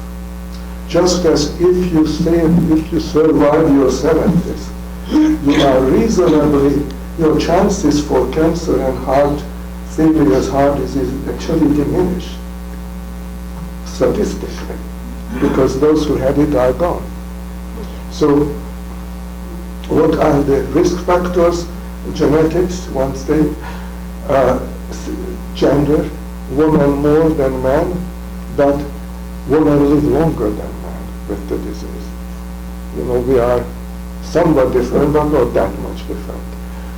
Environmental factors, you know, you are reading these hair-raising stories of, there was one time when they said if you are cooked in aluminum dishes, that gives you Alzheimer. Now I read somewhere, I get, you know, every day I get 5, 6 medical reports from different societies. And one was, I don't know, female cosmetics, but one cosmetic breathlessly said that this kind of a hair dye gives you Alzheimer. I mean, men don't use that hair dye and get just as much Alzheimer, but never mind. What can you do to prevent it? You know, generally speaking, what is good for your cardiac health is good for your mental health. That is, you know, that Mediterranean diet, 30-minute exercise, 150 minutes a week, high-intensity interval training, and so on. Lower your cholesterol, your blood pressure, keep your blood sugar under control, and lift your spirit as all those things go down. You know that. But there is one thing which is, however, true. And I'm going to show that to you just to give a little biochemical background to some of these common myths. Namely, what does exercise really do? You know, the brain cells, there is a brain plasticity. When I was medical student, you know, this is what old people say, when I was young, when I was medical student, we were taught that the brain cells do not divide. So once you lose them, goodbye, it's gone. But it is not true. Brain cells are continuously replaced, and the replacement is dependent on a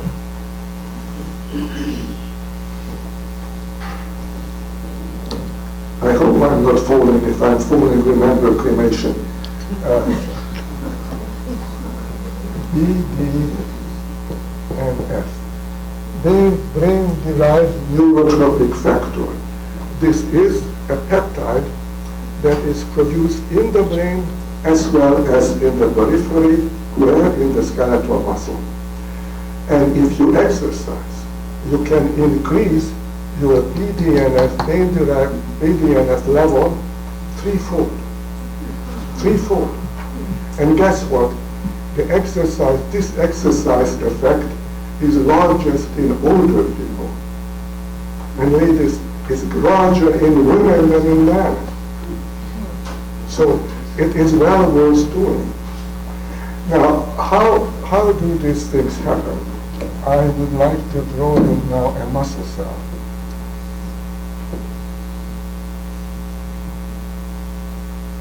The muscle cell is not just for contraction, and the muscle cell is not just a piece of steak waiting to be cooked, but it's an endocrine organ which releases compounds called myokine.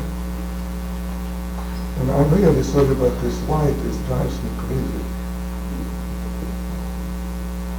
Myokine, these are peptides that get into the circulation and have long-term effects in parts of the body. I name a few because they are interesting. Interleukin 6, 8, 15, LIF, which is leukemia inhibitory factor, and now comes our friend BDNF, and comes another guy, irisin. Little Greek mythology. Iris was the messenger of gods, and she was also the goddess of the rainbow. And this rainbow goddess, irisin, happens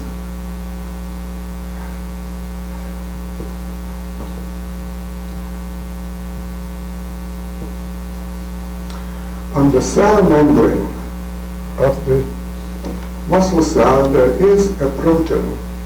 It's called fibronectin type 3 domain containing protein number 5. Don't have to remember when we on the test, but just you should know the essence of it, because this protein, when you exercise, it is split here, and this becomes irisin, the exercise hormone that goes to your brain, triggers more production in BDNF. The interleukin 6 goes to your visceral fat and converts it from white to brown fat, so you can metabolize it faster. So if you are working on your beach body, this is your ally. Now, it doesn't remove the subcutaneous fat, but the visceral fat, which is an endocrine organ itself. You heard about leptin, adiponectin, etc. I don't go into it. But so this is a very significant hormone. This guy, the 15, is an anti-inflammatory agent. So when you exercise, many hormonal changes take place. And irisin is not a little player. When I first read about this some years ago, I was amazed to learn that irisin concentration in the blood is the same as insulin concentration. Now we all know insulin, we have high respect for insulin, and irisin is the same. Irisin is the same thing. So if you exercise, then you can do all these hormonal changes just by releasing agents from the muscle. And that's not even the whole list. I mean, there are so many, I can't remember them all. And one more Greek mythology, you can't escape without it. Another hormone.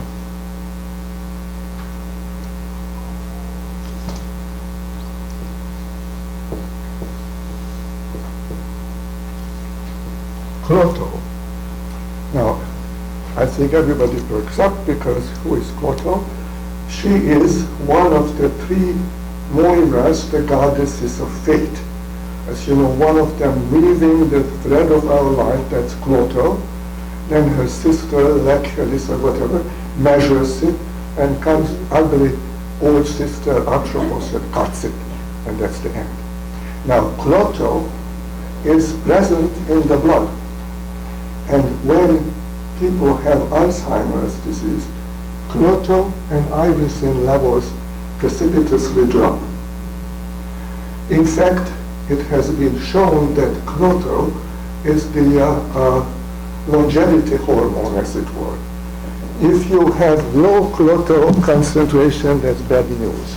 And there was a study done, this was on ladies, that found that shortly before death, meaning weeks before death, clutter levels drop very abruptly. So that's the death knell.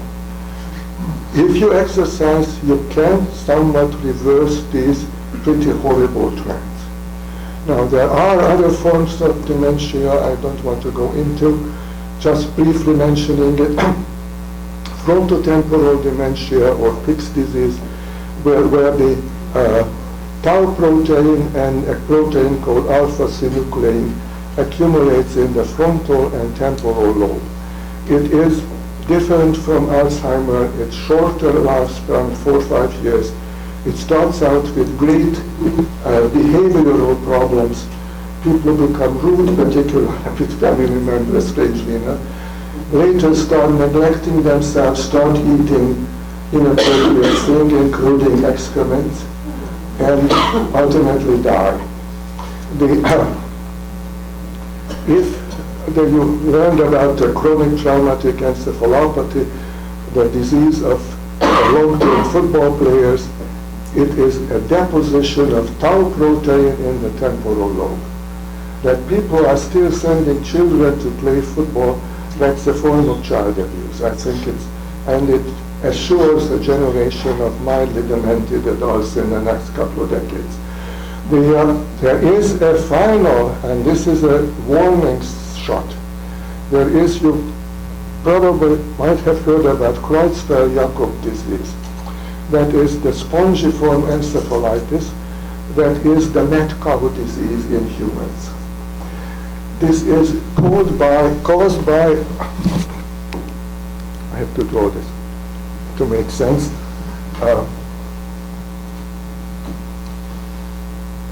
There is a glycoprotein, so called PRPC, on the surface of nerve cells. This is needed for packaging of neurotransmitters, etc. I don't go into it. It can turn into PRPS, named after scrapie, which is a mad cow disease in sheep, shall we say. And this PRPS is infectious. In other words, goes from one cell to the next. And when it does so, the PRP enhances accumulation of intracellular deposits as well as amyloid beta on the outside, and sort of like a slow-moving army kills off the cells. Now, you certainly heard about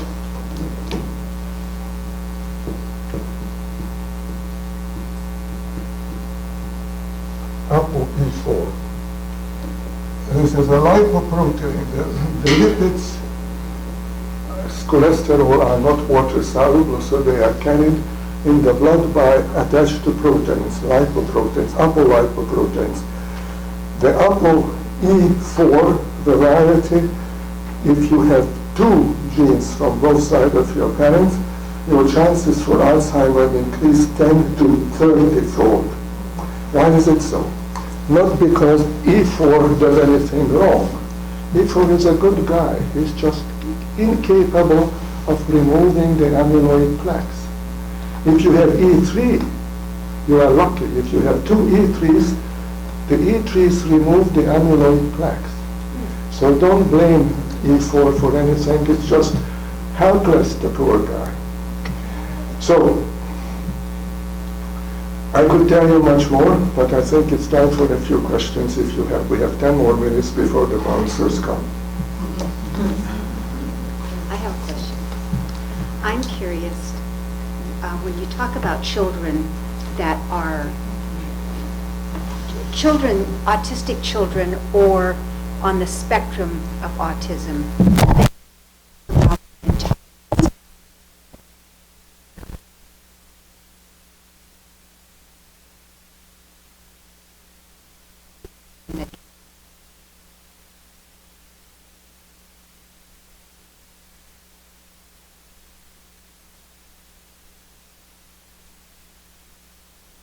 Is it on now? Yes. Okay. The question was that do autistic children in general have a higher intellect, or do we just hear about those who have a higher intellect?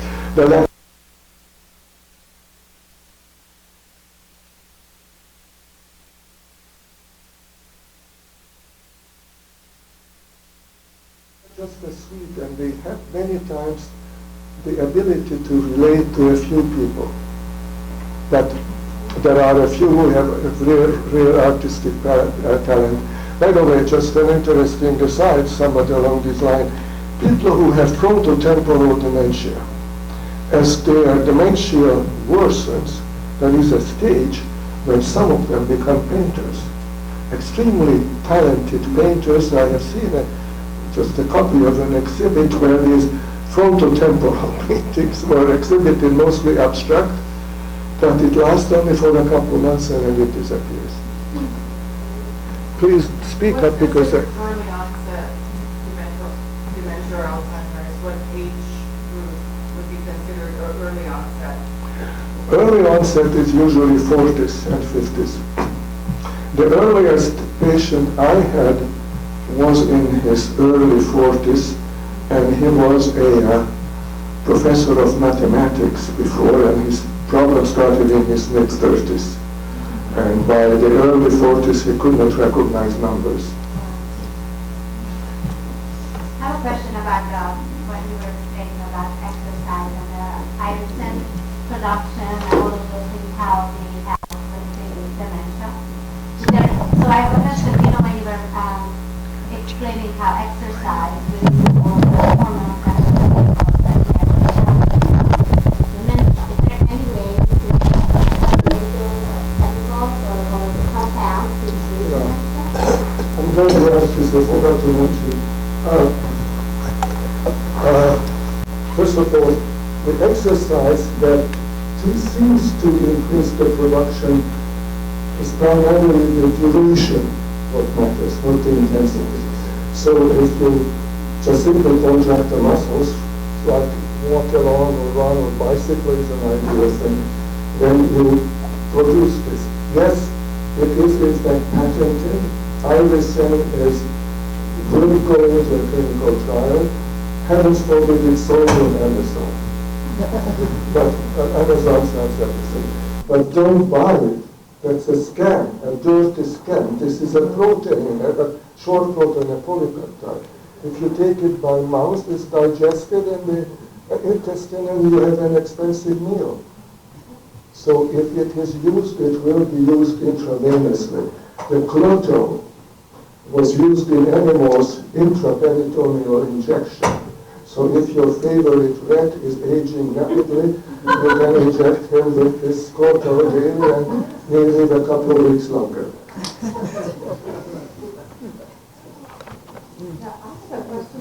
Please, louder. Because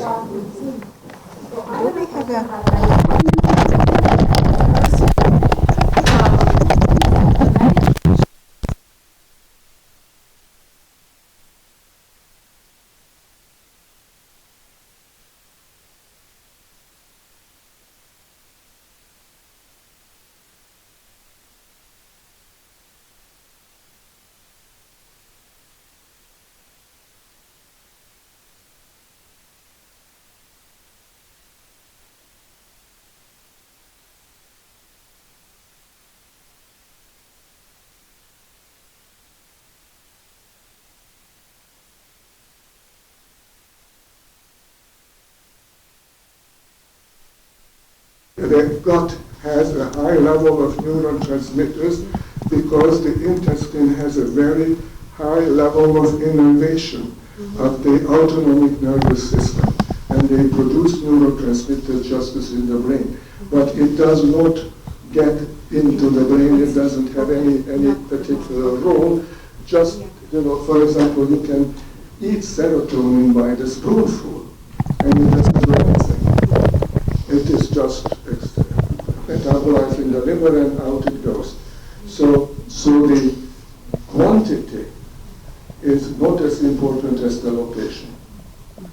The location in situ, so in the nervous system is what is necessary.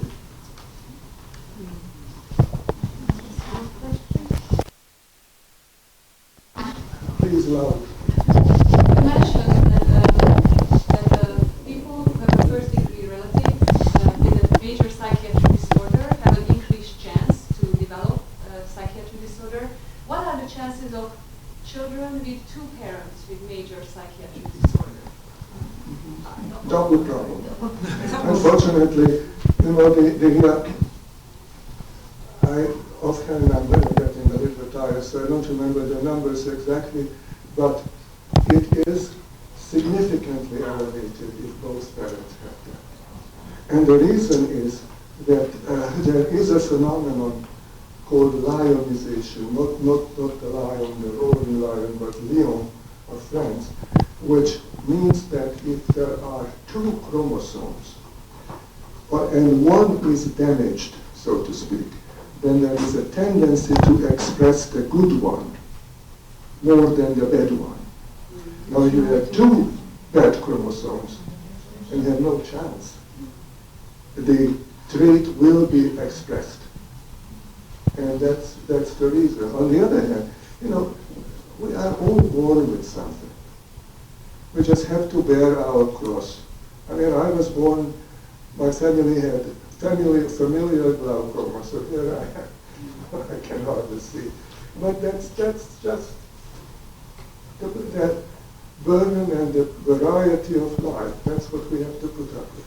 And other people are born, I don't know, with cancer or heart disease or whatnot. There is, I think that the future trend will be is that not only to change the epigenetics, in other words, the environment, which diet, exercise, lifestyle, sleep. Forgot to mention that sleep is a very important part of psychiatric disorders, and in fact, sleep deprivation is a major cause in unipolar depression, in the development of depression, and in bipolar depression, pushes you to mania. The NIMH, the National Institute of Mental Health, has a hospital in Washington, D.C., which must have an ironclad malpractice insurance, the best in town. And when they have a bipolar depressed person, established bipolar diagnosis, get admitted, they keep them up for 48 hours, and they usually switch out of the depression, sometimes straight into mania. That's why they have to be hospitalized. Don't try it at home.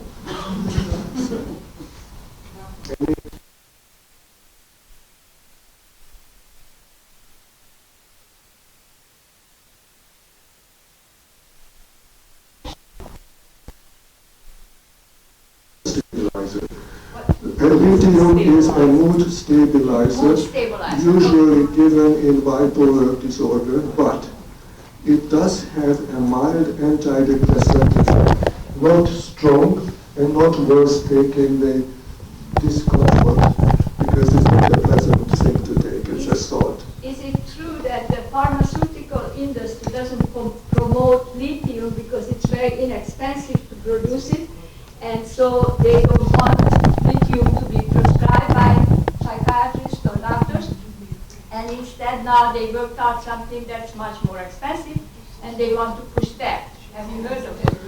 Well, I never experienced this. I used the algorithm. This is recent. I just heard about it. I wouldn't be surprised, because lithium is a humble salt. I mean, you can buy it on the street. By the way, it was discovered in 1946 in Australia by an Aussie physician who was working with rats, who were very obnoxious rats. And so he said, I should calm him down somehow. And he tried this, that, and that, and gave the lithium, and the rats became very calm. Now, nobody uses to calm down rats anymore, but it is still the first thing one tries in bipolar disorder.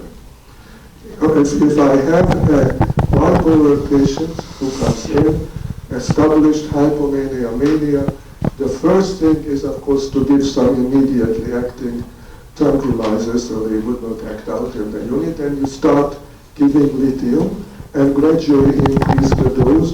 The lithium levels are very well established, so that if you are 0.6 to 0.8 milliequivalent per liter, then that is the maintenance dose. For acute cases, it's 0.8 to 1, 1.2 even. The lithium is, it is available in different formulation, not just the plain solid that you can put in the food, but it comes in slow release form, which is somewhat better because it maintains a more steady blood level, escalate a little bit, etc. But there are countries where you can buy lithium, and you know why? They suggest you use lithium instead of table salt against hypertension. It tastes like salt. Now, it's not recommended because, you can get lithium toxic. But lithium is still the gold standard of treatment, but only about 40-50% of bipolars respond. And the problem is that those who don't respond, that's a diverse group. And it's very difficult to find just the right medication for them. The other group gets anticonvulsants, which is maybe surprising, but if you think about it, mania is much like seizure. Nerve cells firing when they are not supposed to. So any drug that decreases this firing would help with the condition. But which one? And there are, I'm not going to name them, I just mentioned one. I'm not going to name it because I don't want to prejudice people. There is one which is known to demolish the effect of birth control pills. So there are lots of little boys and girls running around who thank their life to this particular medication. But it's not little. Oh, what? Another question regarding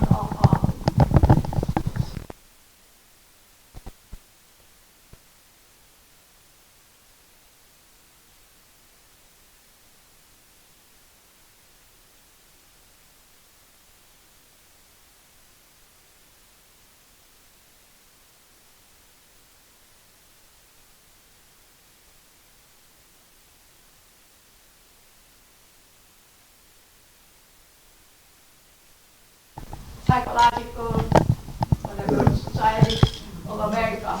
There are, So all people are not tested.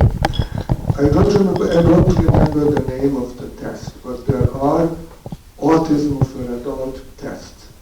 And they are, of course, there's all psychological tests, empirical, statistical, and there is no biomarker as yet.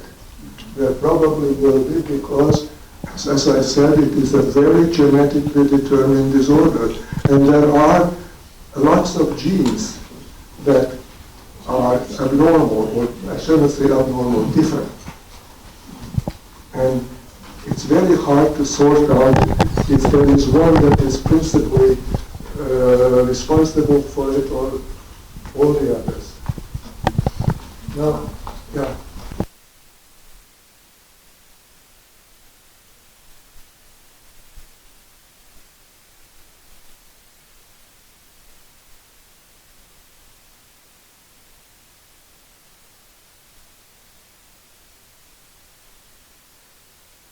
Heal. Do you ever really heal from it? Or it's just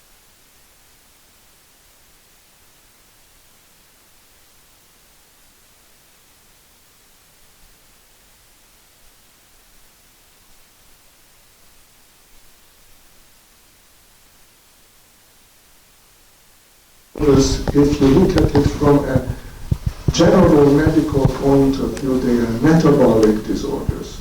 They are disorders of brain cell metabolism.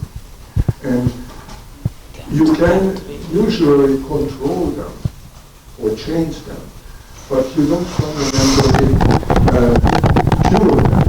I mean, think of say, type 1 diabetes. That's genetically determined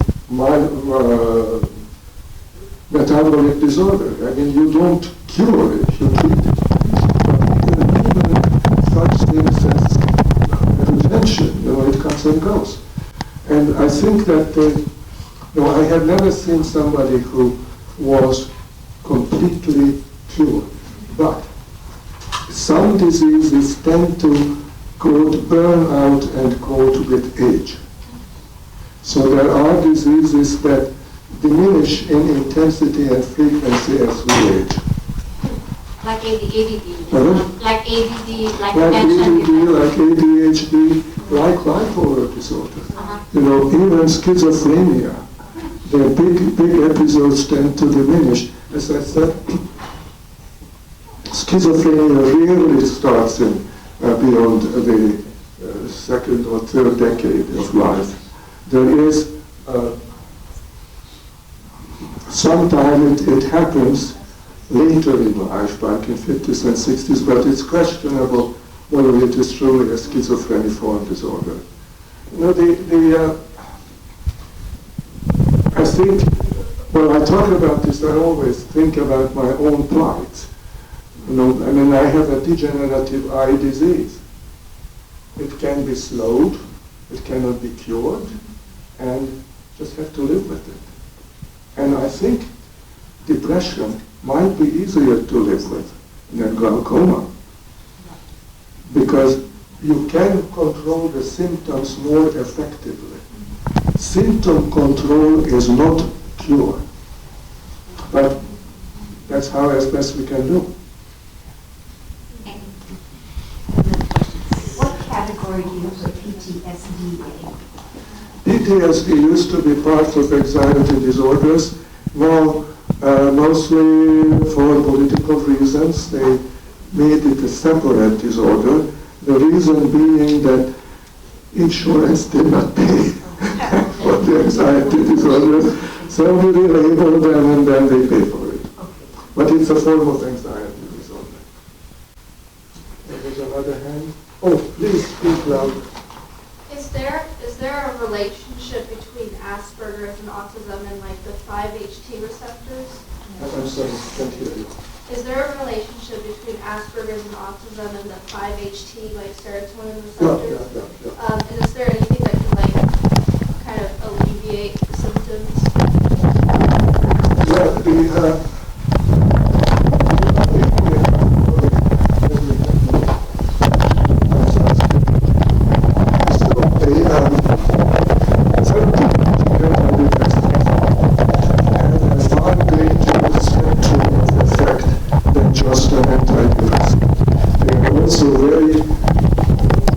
Effective anti-anxiety agents, even anti-panic agents, and I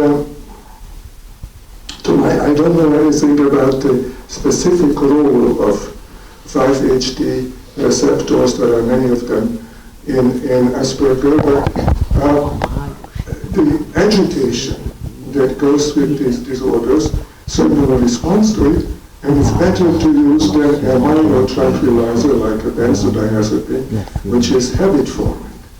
The antidepressants are not habit-forming. That is to say, people don't want to get the next fix of, I don't know, Zoloft or something, because it's not particularly pleasant. And so I think the treatment in this case is symptomatic and not treating the underlying cause. The underlying cause will be a genetic treatment. And I think we're going to say it.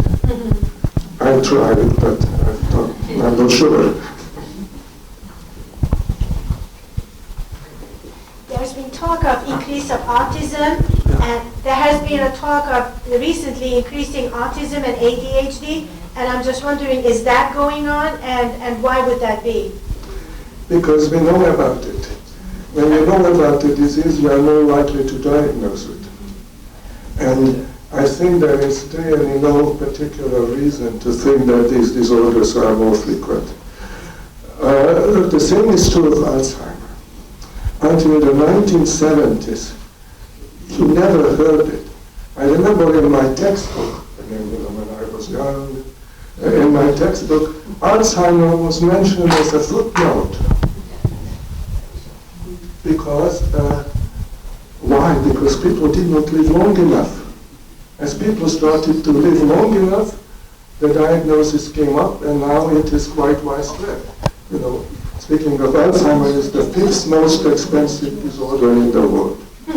The ADHD, ADD, and autism, etc. Autism, there is no reason to believe why they would increase. There is no change in genetics of the world. I think it is more easily recognized because we know what to look for. But this always reminds me of a story, which I have finished one story.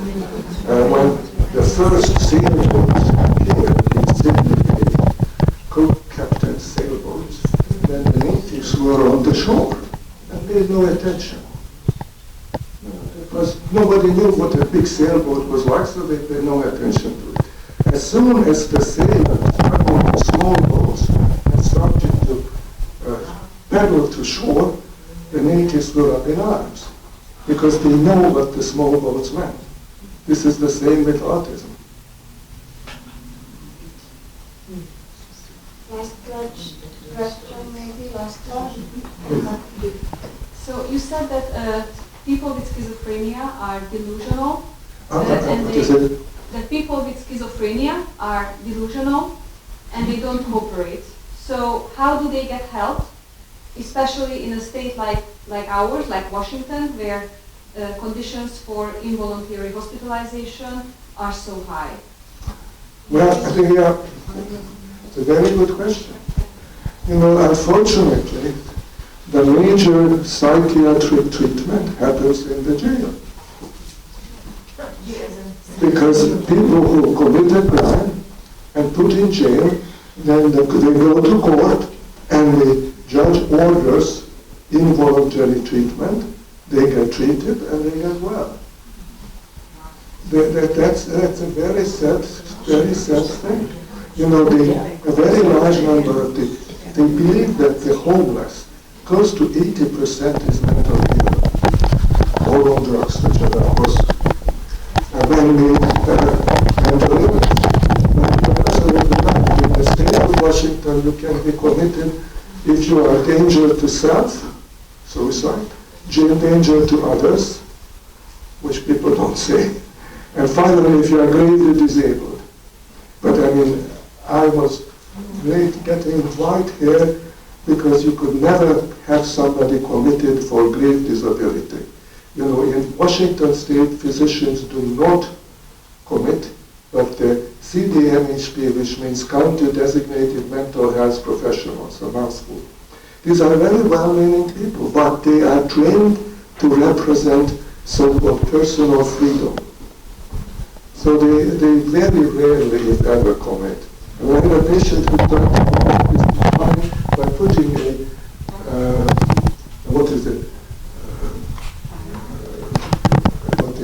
fire in his mouth and lighted it, and it dropped out, so they did not kill himself. And the MHP said, well, he survived. What are we talking about? One last statement, however, I won't make.